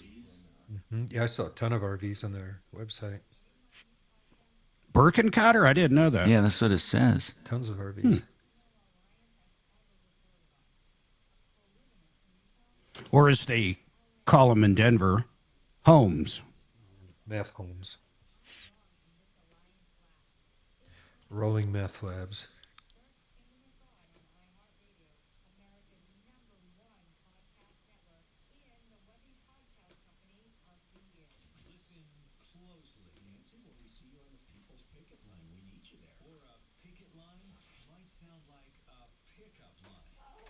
Been waiting for a pickup line. Yes. Dan Caplis, afternoons at 4 on 630 KHOW.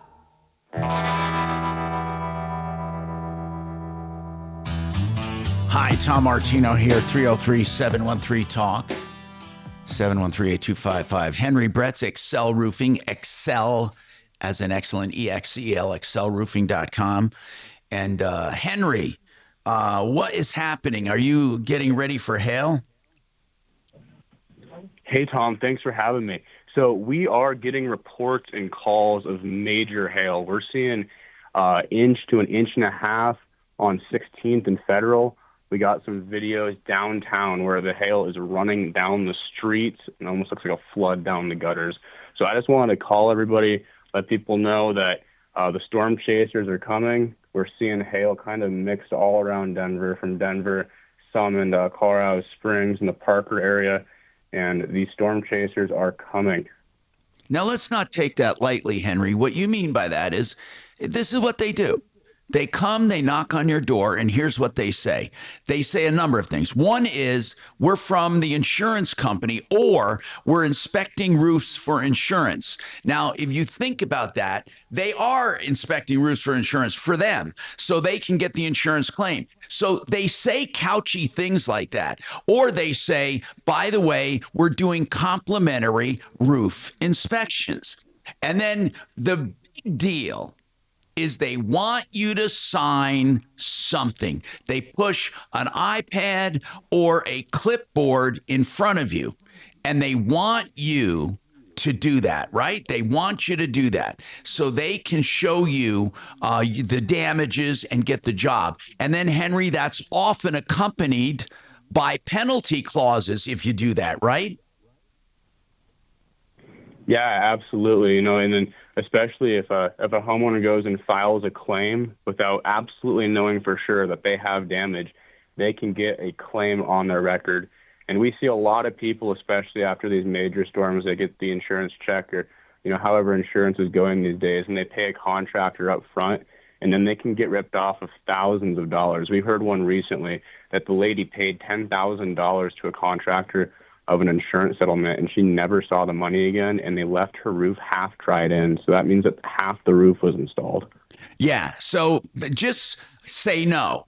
If they knock at your door, say no. Then you call Excel Roofing. I'm serious about this. And you say, listen, send out a crew or send out an inspector, and they'll go out and look at your roof. Do not call your insurance first. Do not. You will get a ding on your record just for calling, and it will count as a risk factor when they are renewing you. I swear to God, do not do that. And don't let some stranger at the door tell you they're there for the insurance company, or they're working for insurance, or they're independent experts, or they're doing complimentary reviews. Don't do it. And don't sign anything at the door, ever. And Excel Roofing, you can call them, and they'll never ask you to sign. They'll never ask you to pay a dime. Okay, it's 303-771-6400. And if it gets really bad, Henry, we'll have you back on tomorrow to reiterate this, because it is very important that people don't get ripped off. It's bad enough that their insurance doesn't want to treat them fairly to begin with, but to have a roofer rip them off on top of that is the worst. And by the way, Excel can work with your insurance company. They know what you need. They'll let you know what you need. It's 303-771-6400. Henry, where else are you hearing about hail? You said downtown, and where? Inglewood? Yep, just to clarify the numbers, 303-761-6400. Oh, you're absolutely, gosh, dang it. I'm sorry. He wrote that down wrong. I should have known. 303-761-6400. That's 303-761-6400. That's excelroofing.com. 303-761-6400. Okay, folks, don't forget 303 Martino for help, information, and referrals, and I'll play some of those old shows tomorrow. Follow Tom Martino. Are you clear? See you guys. Thank Tom you. Martino. And stay connected You with gotta all of watch us at details, 6:30 brother. KHOW.com. And on the That was Mark. This is Denver's talk station, 630 Okay, KHOW. I'm going to blame